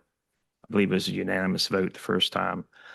We sent it back for the planning commission to have a meeting with the Historic Landmarks Commission. And they did that, correct? March 10th. March 10th, okay. And essentially the planning commission, from what I'm reading, they sent this text amendment back the same way to us, the red line version. Planning Commission did, yes. Okay. I'd like to go ahead and move a motion to accept this text amendment as presented from the planning commission, this for the second time. All right, there's a motion. Is there a second? Second. It's been moved by Commissioner Salper, seconded by Commissioner Mood. Discussion. We've discussed a lot of hypothetical. I didn't get to weigh in on this because I kept getting interrupted. Oh, go ahead, But I'd Commissioner. like to ask a couple questions Sure. before we proceed to a vote. At the joint meeting that I attended, I was under the impression that there was going to be an additional joint meeting with the Historic Landmarks Commission and the Planning Commission. Why did that not happen? A motion was not made or planning commission did not direct staff to arrange an additional meeting. So I thought it was discussed and resolved at the meeting, the joint meeting, that there would be another meeting. So you're telling me the Planning Commission overruled that?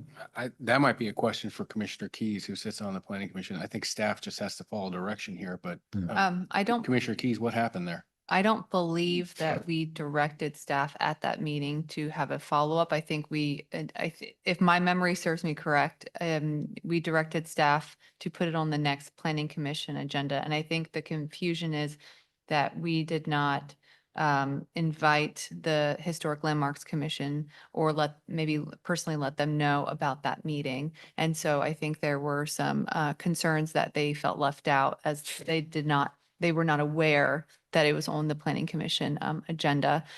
So I'm not happy that the Historic Landmarks Commission seems to be left out of this. I didn't see anything in the package where we had an endorsement from the Historic Landmarks Commission for what is being done. So I have to think that their original objections are still in place, unless you got something that I don't know about. I do not. I cannot speak on behalf of the Historic Landmarks Commission, but I do not have any documentation or during a conversation on March 10th that says that they are in support of this. I believe that it'd be best coming from you as their representative, as that is outside my purview to speak to their consideration on this matter. But to reiterate what Commissioner Keys said, I do believe that it is accurate, and that's my understanding, that due to concerns that Planning Commission could not take action during a joint session of the HLC and the Planning Commission, they elected to bring it back at the April Planning Commission meeting, which is when they made this recommendation without the Historic Landmarks Commission. And you're telling me the Historic Landmarks Commission was not invited to that meeting? I did not send them anything specifically to invite them to that meeting, as it was given to me by the Planning Commission. Their direction to me was to add it to the agenda, which was done for them to discuss at that point. I think one of the pitfalls we have in our county is, we don't have an archaeologist on staff, and we have some gaps in that staff allotment. So, in our subregs, we have the Historic Landmarks Commission as a entity of that can weigh in on issues. And so it's in our subregs that they can, speak at concept plans, and they're one of the groups that can. I think moving forward, when there are, concerns about historic landmarks or the archaeological phase 1 of projects that come forward, I think it would be wise for you to email them so that they know about the event. Not that you haven't, but in the future, I think it might be helpful. So if they don't read the agenda, they are privy to something coming forward that they could at least have the option to weigh in on, whether that be public comment and I'm not speaking against this motion. I'm just saying it might be wise to include them in a more formal way during concept plans when. I'm happy to reassure you that I have been doing so since I've started as the chief county planner. I've been reaching out to either Ms. Reese as the head of the HLC, or more actively Ms. Nicholson as their staff member when an issue for a concept plan has come up. If anything, they've been very helpful in that regard to confirm that the required mailing goes out and is received by the reviewing agencies for concept plans. And additionally, I have been in contact with Ms. Addison Reese regarding when this would come before you today as well. And at a certain point, I staff the Planning Commission. I do not staff the Historic Landmarks Commission. And I follow the Planning Commission's direction, and I do so to the best of my ability in what parts they've asked me to do so. Well, I'm alarmed that they haven't heard anything from the Historic Landmarks Commission. And this was a burning issue not that long ago, and no one's here. I will let you know that the historic landmarks asked to be included in this section. And so if you want to bring in their opinion, I would recommend Addison, who is the chair of that, works during the day. So I would recommend it be considered at an evening meeting. Yeah, I would like to hear the Historic Landmarks Commission, their take on this. If anything has been resolved or made better. I'm getting a sense it hasn't, but I would like to hear them say it or not say it. So Unfortunately, sometimes staff ends up in that uncomfortable position that I am, in this case, the representative from the planning commission, and I feel it'd be not doing them their full benefit. to I'm not speak on their faulting, behalf. I'm not faulting you. I would be, I'm disappointed that the planning commission did not, in my opinion, embrace the Historic Landmarks Commission's opinions. The joint meeting that we had, I thought, was fairly cold toward the Historic Landmarks Commission. And we had some really good discussions there, particularly on explanation of what the archaeological survey meant. So I can say is I'm a little dismayed here by the current status. Let's put it that way.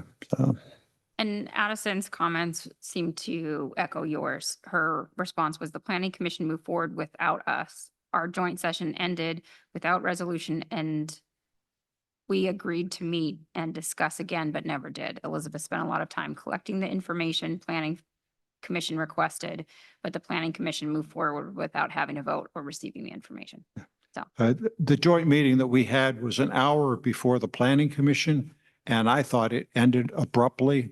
And that's why I had this sense that there was going to be another meeting. And I thought that was discussed because although I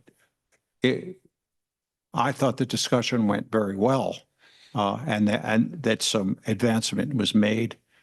So I was expecting another meeting. So I'm surprised that you're here for this resolution. So That's disappointing to hear. It sounds like something's a little bit off. it's very off. I don't like bullies and I don't like bullying one county commission from another county commission. We do have a motion on the table.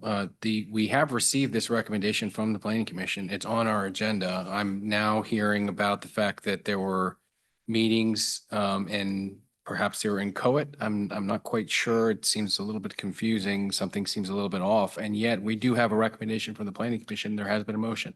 Yes, this is the second time they sent it to us. They did what we asked them to do. We went back to them. They had another meeting with the Historic Landmarks Commission. I went to that meeting and listened to it. There was no mention of having another meeting and it was adjourned. So I was there. I didn't hear any mention of having another meeting. I suggest we go ahead and vote with the motion on the floor. If there's something that we need to bring up later at another time, we can certainly do that. Well, speaking of bringing things up later another time, I think we've got the opportunity to do that. I'm going to make another motion after we do this one, but I don't want to get involved with, scheduling matters between subboards and other committees. That's not my purview and I'm not going to stick my nose in it. So if there's an issue there, I'd like to hear about it, but we have an agenda here and there's been a recommendation from the planning commission. I think we have to act on it, whether that's an aye or a nay. That's our decision to make now. So we have a motion. Are there other comments? Is there further debate? Nope. Okay. Could you restate the motion? It was accept as presented? it is accept as presented for the second time. Okay. All those in favor of the motion indicate by saying aye. Aye. Aye. Any opposed? Nay. Okay, let's do a roll call vote. We'll start with Commissioner Heffestay, Nay. Commissioner Keys, Nay. Commissioner Stolper. Yes. Commissioner Mood. Commissioner Maggi votes aye. That passes 3-2. I'd like to make a motion myself. I would like to move to request that the Historic Landmarks Commission present options to the County Commission for voluntary programs for historic preservation in partnership with state agencies and NGOs in West Virginia. I'll second that. There's a second. The reason I'm making this motion is that, like I said earlier, I think this will be much more successful if we have voluntary programs, as opposed to making requirements. I think if you require certain things, that can actually create perverse incentives for landowners and developers to destroy historic artifacts to avoid costs. I come from the conservation world. Conservation and historic preservation are very similar. Traditionally, voluntary conservation programs are much more successful.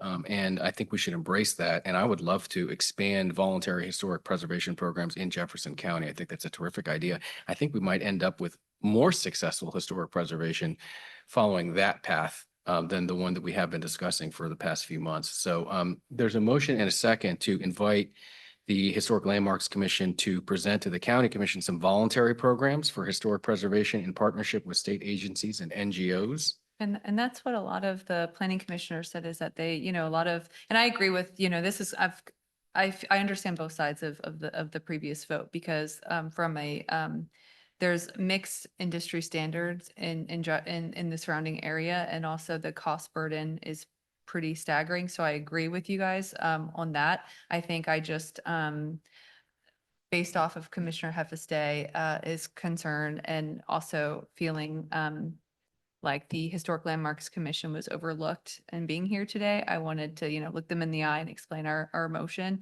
That was my only pause. But I think from a fairness perspective, I think that makes sense. But then from the planning commissioners, a few of them stated that they would love to be able to, have voluntary programs to be able to, do a phase one on their property, to understand. A lot of them, enjoy history as well, but aren't trying to develop it, but they would like to consider the history on their farm. And those are the types of programs I think could be very beneficial to Jefferson County, not for, a development standard, but for a preservation standard. So I think that's a great idea.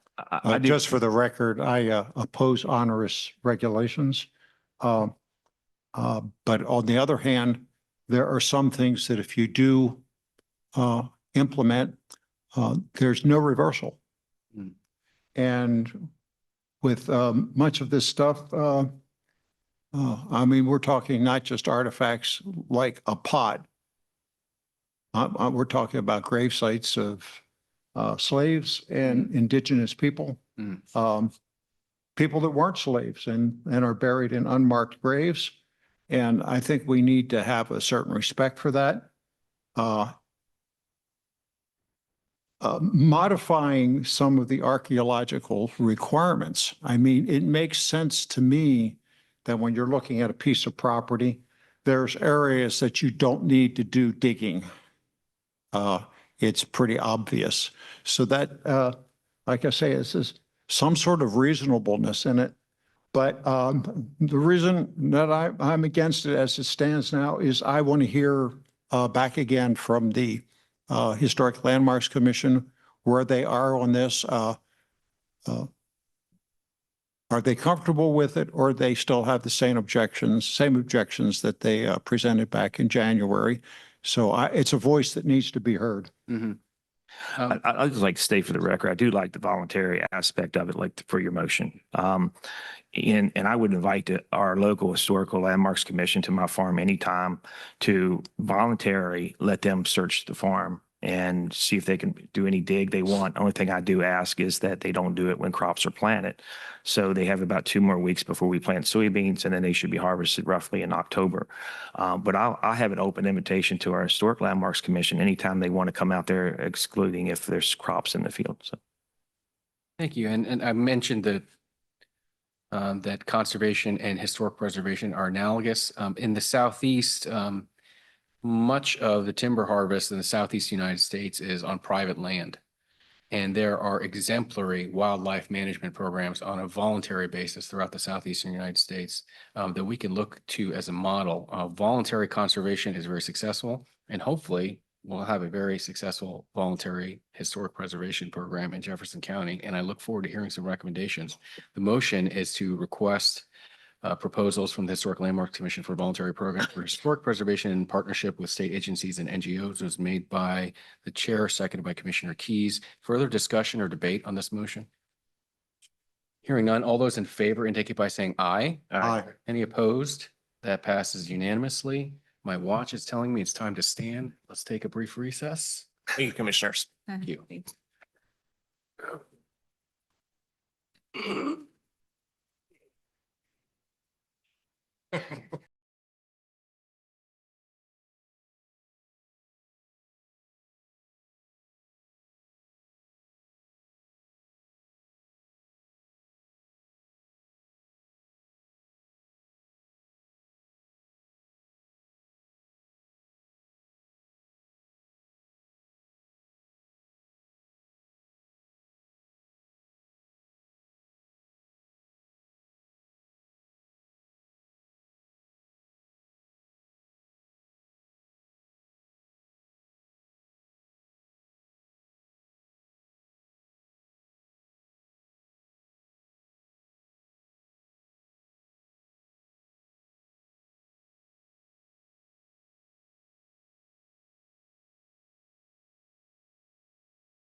Reconvening after a brief recess, the next item on our agenda is 18, updated impact fee study. I'll go ahead and lead this discussion. So this is a very well understood issue. We've discussed it continuously over the past several years. It's impact fees and the growth issues in our county. What I'm seeing and what I'm hearing is that we have a record number of permits being issued for housing in Jefferson County. As everybody on this board knows, the vast majority of them, somewhere between 75 and 80%, are approved at the municipal level. And we at the county level simply have a ministerial function. Our staff will issue a stamp, so to speak, and proceed. But the discretion, it happens at the municipal level. And yet here we are with all this housing coming into the county, and it's putting a strain on resources. I think it's time to take a look again at those impact fees and see if they need to be adjusted. The way it needs to be done, as I understand it, and I'll ask our council, county administrator, Director Goodwin, whoever needs to weigh in on this. But my understanding is we need to have a consultant weigh in. That's how we've done it the past couple of times. So I'd like to ask for that consultant to take another look at this and ask what timeline would be reasonable. Hopefully sometime in the next few months, we can take a look at this again. There's no motion made yet, but could somebody answer the question, what is the necessary process for taking a look at impact fees again for potentially raising them? Would that be Director Goodwin, Administrator Benitez, Mr. Grow, Council? Pardon me, Mr. President. Yeah. You need to speak in the mic. I'm getting new on my feet under me, but the recommendation is if we need legal advice, I should do it before you ask your questions. Is that how we usually do it? Yeah, so we've discussed, there are some legal considerations that he's the expert on that you should probably receive as part of executive session. Okay. We have a pretty big executive session, so I'd recommend there, but he's the No, attorney. we can wait till then, but maybe then you have to delay your vote. Yes. Yeah, that's fine. We can do that.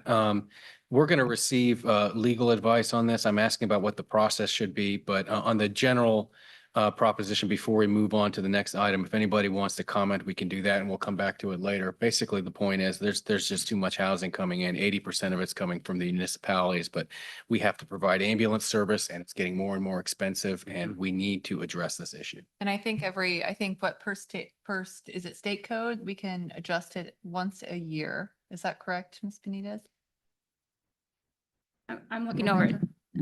No, I believe you can adjust it anytime you want to. Okay, great. So between, the residential and the commercial, I think it's a good idea for us to check in and see what our rates are and both on the residential and the commercial side and see if there's any missing components for impact fees. Any other comments before we move on to 19? We're going to come back and perhaps make a motion. We'll see what the council advises. Let's move on to agenda item 19, County Administrator. We're on pages 170 through 193. Perfect. So first up, letters of support and FOIA. And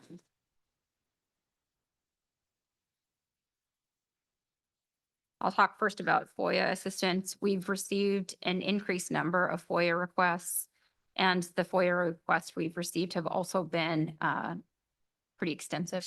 One example that we received recently is cost the county about $11,000 to complete, over $11,000 to complete, which when you're talking about just two people doing it, you're at about a tenth of their salary. So a tenth of the work for one FOIA request.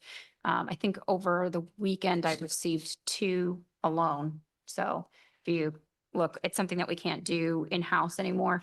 My request is that and I spoke to one of our attorneys, Will Rohrbach, about it and asked if he had capacity, and he does. So my request is that we engage with Will Rohrbach to give us assistance with FOIA responses. I'll move to approve contacting Will Rohrbach for legal assistance regarding FOIA requests. Second. The motion and a second. And would this be to hire an attorney to do this work or somebody at his firm like a paralegal? He's a one-man show, so it's him. This is very expensive. It's pretty sad. We've got so many FOIA requests that we're having to actually hire people to cover them. And there's no real way to recover the cost, correct? No. That is unfortunate. My understanding is that the county administrator is pulling evenings and weekends to accomplish these tasks, which in my view is actually even worse. Absolutely. So that needs to stop immediately. We need you to focus on other things that are higher value to the county. So, and what my hope is that we can manage in-house several of the easy things. People will say, hey, I want meeting minutes or agenda. I can work with Lynn to get those out very quickly, but any of the larger things that we have will take a lot of time and document reviews. It is what it is. Is Other there comments? is there anything that the attorney that we could potentially hire could elaborate with us when they appear frivolous? Or is there any direction that they could give to kind of lower our hourly costs for a presumably expensive attorney? So our initial cost, when we look at a FOIA request and it's onerous, we usually follow up with the person who had filed it and say, hey, is there some way we can narrow the scope of it? Recently, someone requested information that I had anticipated they were looking for the same information that we had received on a different FOIA. And I said, is this FOIA responsive to your request? And if so, can I close this? And they said, yes. And so that's our first step instead of trying to go after decades worth of information. Yeah, unfortunately, some of the FOIA requests are not written very well, in my opinion. And I say that as somebody who's won a federal FOIA appeal at the federal appeals courts, which is a less than 1% success rate. So I do know a little bit about this. And when you submit requests that say something like, give me a copy of every email that has the word housing in it over the past 10 years. Yeah, It's one pretty example ridiculous is- and it's really expensive. And it's quite frankly, it's not a competent way to pursue the information. We are getting requests like this over and over and over again. It's very expensive. So, try Googling it first, guys. There's a way to submit these requests that are not so expensive for the county. So you can get your answer. It's not going to drive up costs for taxpayers. Well, unfortunately, some of them look at that as a way just to stop things. And that's unfortunate because we are spending a ton of money chasing this. And this could be whatever. We get a lot of them and some of them are very vague. Yeah, one was for every invoice that we've submitted, I think, in 3 years or something. And just to get a summary of those, like that listing the invoice numbers, it was over 1,000 pages. So you can imagine an invoice might be 5 pages. So you're looking at 5 pages, 5,000 pages of response that we have to review to know, is this someone's medical record that we're releasing? And so is then exempt from FOIA. So they're pretty big. Every invoice over the past 3 years. Correct. Well, I'm hearing from other government bodies that we participate in that this is a suspected retaliatory measure. Some people use the term lawfare. I don't really use that term, but the idea is to gum up the works to make the cost of doing business so expensive that the business cannot proceed. I'm not saying that that's the case here, but I think questions should be asked when blanket requests like every invoice over the past years, especially when we have a completely transparent system with West Virginia checkbooks. So that's pretty frustrating. I agree with you that it looks like it's just something to gum up the process. And we have done things to streamline things. We've reduced taxes. And we've got people that are just trying to gum things up and occupy people's time so we can't function. And that's not acceptable. Perhaps we could have a legislative change next year. We should look or at that. a recommendation to that they have to. It can't be so broad, or where it's 1,000 pages. I don't know. I'm just spitballing here, but So other jurisdictions limit it to 2 hours for free because the goal here is that basic information, like you want an invoice, sure, absolutely, let's get it to you so that you know. But if you are asking for 300 hours worth of time on the taxpayer dollar to do your own research, that's pretty onerous instead of going to West Virginia checkbook. So you said other jurisdictions, they will give you 2 hours for free and then they charge you? Correct. Is that West Virginia or is that elsewhere? That one that I'm thinking of is state of Maryland.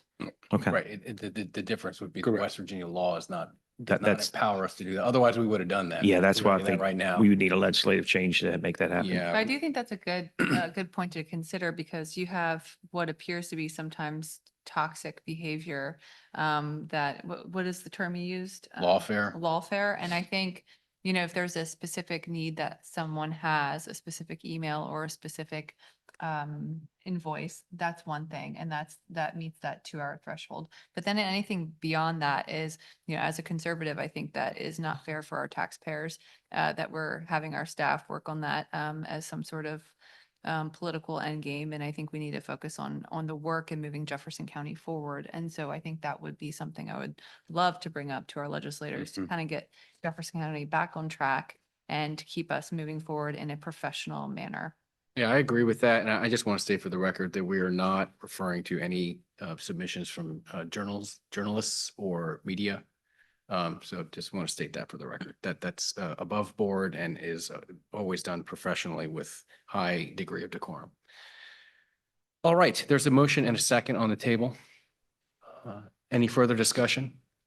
All those in favor of the motion indicate by saying aye. Aye. Any opposed? That passes unanimously. County Administrator?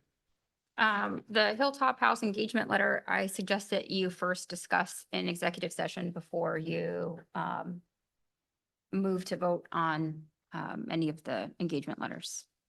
This is a big deal. Well, to step back to number one here, because we didn't fully do that one. The letters of support that I sent were for Berkeley Day Report Center, So one was for adult drug court grant. One was for comprehensive opioid stimulant and substance use program. I sent one for Parks and Rec to have fireworks at their 4th of July Fest. And the collection stewardship grant all had letters of support. Chair would like to hear a motion to affirm the court security grant as presented. So moved. Second. It's been moved and seconded. Does that incorporate everything you mentioned? That was the next one. Yeah, so that's an actual grant application. So I applied for a grant that closed before this meeting. And that grant application is included in the packet. Excellent. And did you need a motion for the letters of support? No. Okay, great. So moving on to the court security grant, I'm just so enthusiastic that I moved straight to it. Would you like to comment on that further or shall we proceed? Court security grant, the court security committee met and determined what they would like to apply for. And then we applied for that grant. So, and it's for build out work of 330 of the building next door. Need help there. Excellent. There's a motion to affirm the grant. It's been seconded. Discussion or debate? Is there any buy-in on our end for the grant matching, or is it 100%? 100%. All right, thank you. All those in favor of the motion indicate by saying aye. Aye. Any opposed? That passes unanimously. And then can we go back to Hilltop? Hilltop, I would first suggest that we talk about it in executive session and then come out to vote on it. We will do that. I'm going to just reiterate because I'm not sure. Oh, It was but heard. why the topic? So the topic is Hilltop House is ready to get started on construction over there. So the first step is to do a bond issuance. And so we. Before you move on, can I ask you to say that again loudly into the microphone? It looks like Hilltop House is ready to start moving forward on construction. And the first step is a bond issuance. Yay. That is fantastic news. Absolutely. That's a really big deal. I know we have to hear from council before we take any action, but I just hope everybody's paying attention. to Was this, I in 'cause that's middle big school news. when this first? Were you alive? when it What started? year? I did was this in start? middle school when that first started. When did this first, what was it, early 20 years ago, yeah, think when they early bought it. 2000s? we give or take. Gosh, that is a long time. Mhm. Goodness. Okay, so we'll get back to discussion on this. I just want to make sure anytime this topic comes up and we have a topic like this, I want to call attention to it. So we'll come back to that in just a second. And then logo approval. Logo. So the Department of Justice, so the U.S. Department of Justice, which is nationwide, has requirements for local governments with regard to ADA, which is a federal law that sets regulations with regard to Americans with disabilities. And with regard to websites, some of the changes that we need to make are size, type, font, contrast, et cetera. So our logo was dated, used clip art from probably the 90s. It was well vetted for months within the community before it was selected, so I didn't want to make any significant change to it. I included in the packet the graphics that we were supplied by our web designer, and it's a web design, graphic design company that's here actually in West Virginia. And they gave us three different versions, and those are included in the packet. We put it out on Facebook and our alerts asking for people to provide comments. And the two top, I think, were number 1 and number 3.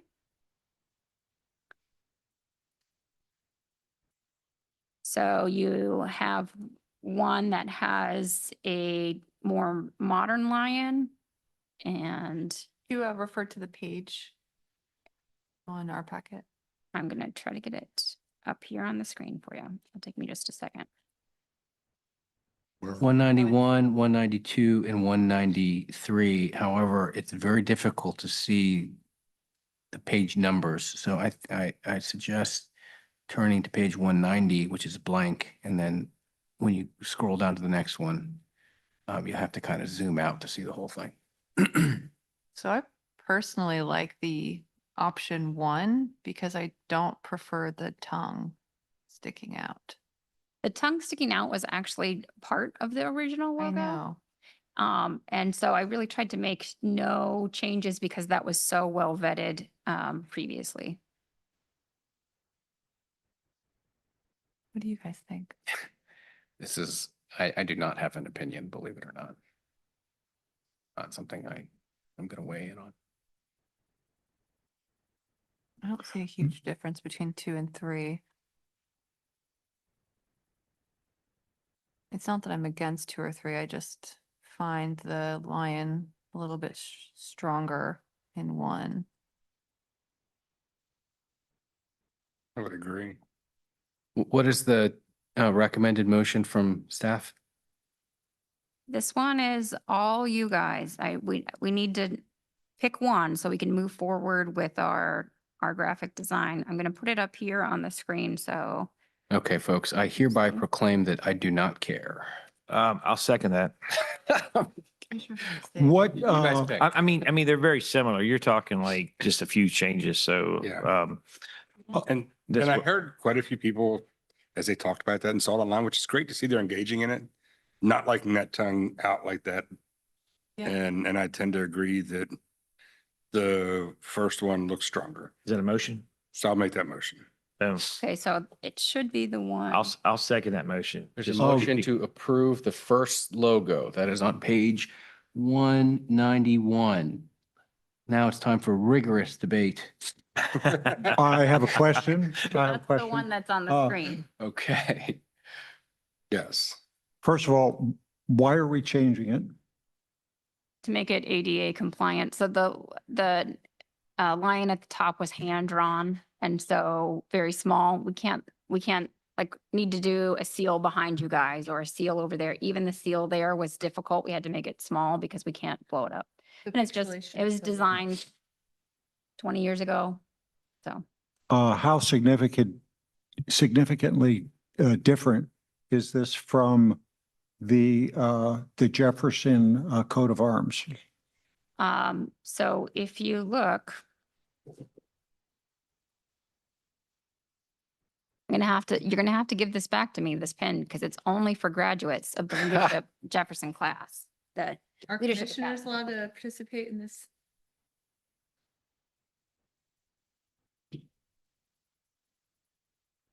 The original one.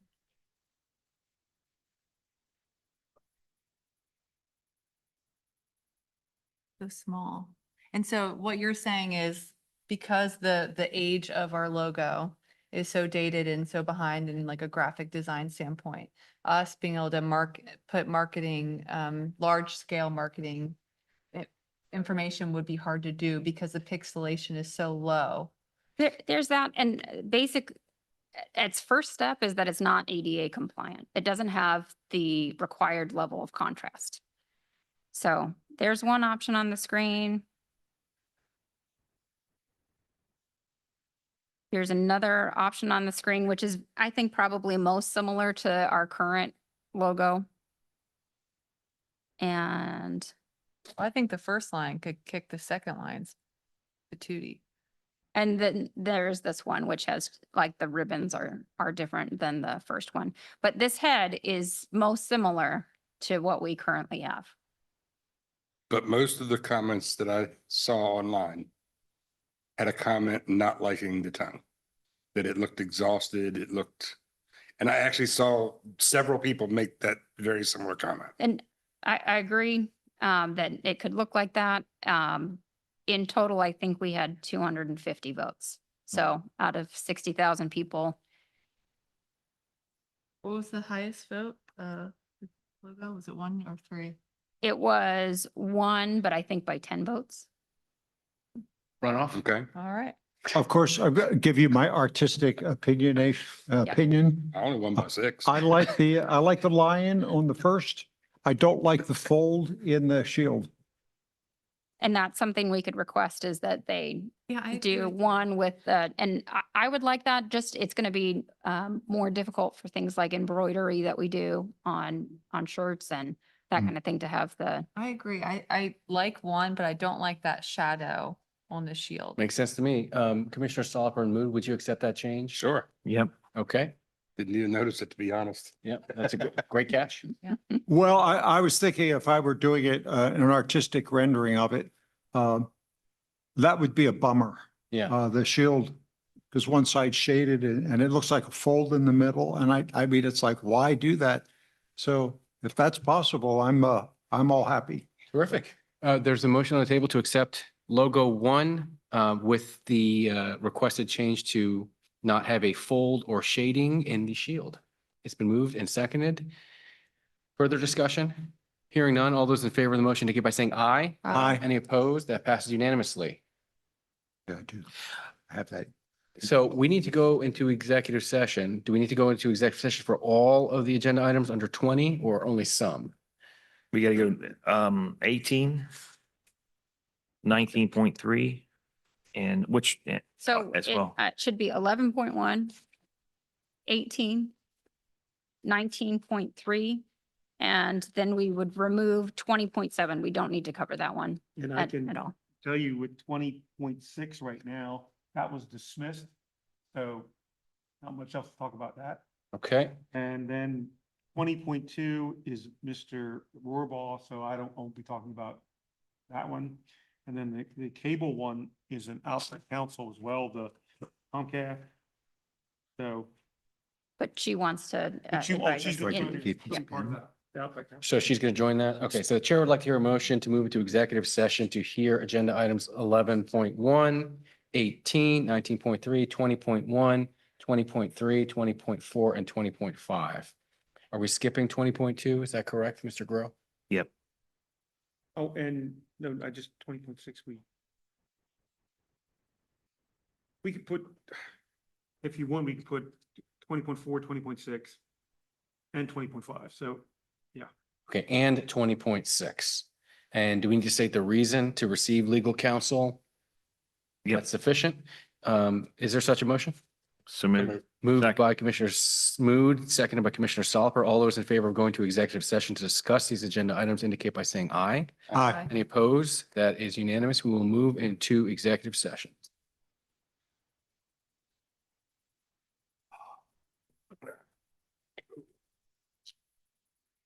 So the goal is to do this and then leave for lunch.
Let's skip that.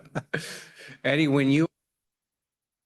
Okay, reconvening, we need a motion to come out of executive session. I so move that we come out of executive session, Moved by please. Commissioner Hepestad, seconded by Commissioner Soliper. All those in favor indicate by saying aye. Aye. Any opposed? That passes unanimously. We are now in regular session, and I'd like to start with agenda item 19.3. This is a topic that we are very excited about. And this could be very big news for the county, for regional tourism.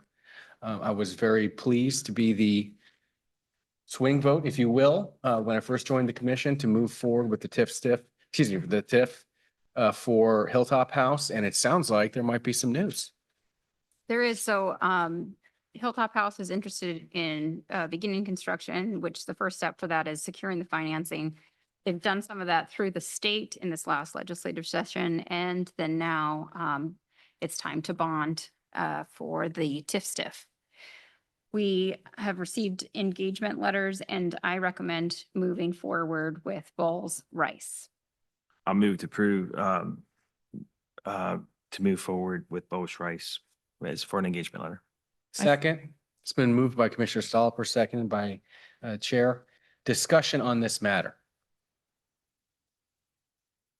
We need to see this project move forward. The TIF is for public benefits. So it's infrastructure with public benefit. I know that was negotiated by all the parties involved. I won't list them. There are so many, but for all the people who put in hours and hours, and in fact, you could even say years of labor for this. Thank you for negotiating public benefits as part of this project. That's what the TIF is for.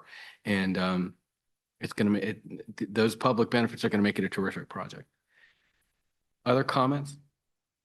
All those in favor of the motion indicate by saying aye. Aye. Any opposed? That passes unanimously. Excellent. We also have a couple more items. Did you need anything more from us on that, County No, sir. Minister? Okay, which one? is it? 20.4, Thank you. 20.4 is the next one. it's Steve Grove. Mr. Grow, could you help us, council, could you help us craft this motion, please? I think we're still waiting to make sure we have the right name. We are waiting. Come back to it. Sure, no problem. And the other one was 20.5. Comcast. 20.5. That 5? Okay, Mhm. 20.5. And what is the draft motion there? Motion to approve the Comcast franchise agreement. So moved. Moved by Commissioner Soliper. Second. Seconded by Commissioner Mood. Discussion on this? All those in favor of approving the motion indicate by saying aye. Aye. Any opposed? That passes unanimously. Council, you're out of time. Do you have a name?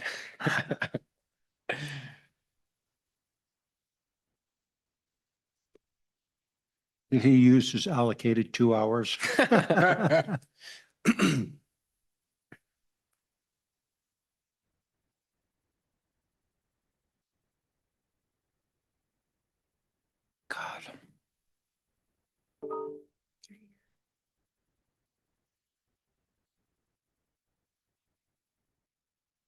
I took a couple of Mucinex last night. Okay, so what we're doing here is we're trying to retrieve some information so we can craft a motion to proceed with a case. We're in the process of retrieving that information. It's taking a little bit longer than we wanted, but we thought we might be able to wrap that up quickly. And since that is the last item of business, we don't really have a choice but to wait for it. So what we can do is just sit and chill with the mics on, or we can go for a brief recess and then stay nearby, and I can signal everybody to reconvene when it's ready. We might be able to get Nathan on the phone. Gave him a call. And he'd get right back to me, so. Okay. Okay, I suggest we go for a brief recess. Stay nearby, folks. That's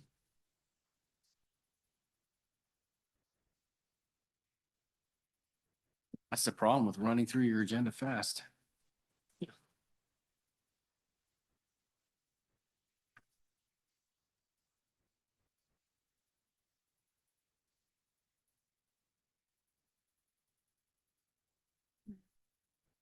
You tell Nathan we miss him already. Are you with Comcast? Oh, great. Let me shake your hand.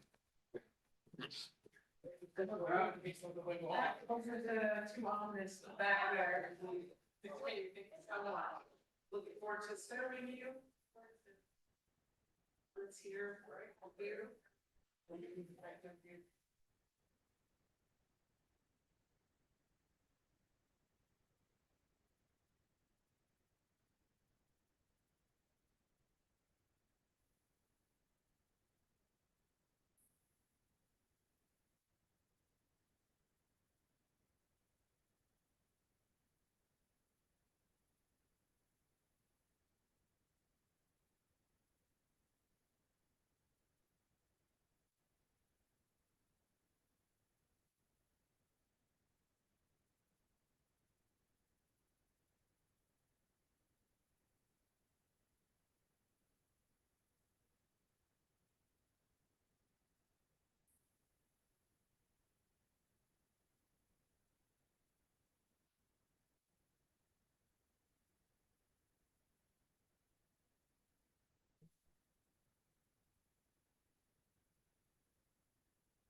Yeah.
camera on and we'll finish up.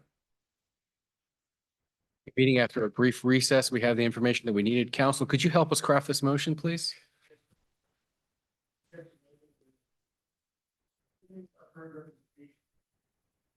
For our current representation in U.S. District Court case 323-177.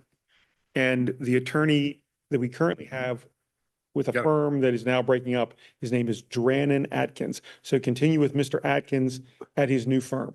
Chair would like to hear a motion So to moved. proceed as outlined by council. It's been moved by Commissioner Keys, is seconded by Commissioner Sauper. Is there debate on this motion? Hearing none. All those in favor of the motion indicate by saying aye. Aye. Any opposed? That passes unanimously. We have concluded our business and therefore we are adjourned.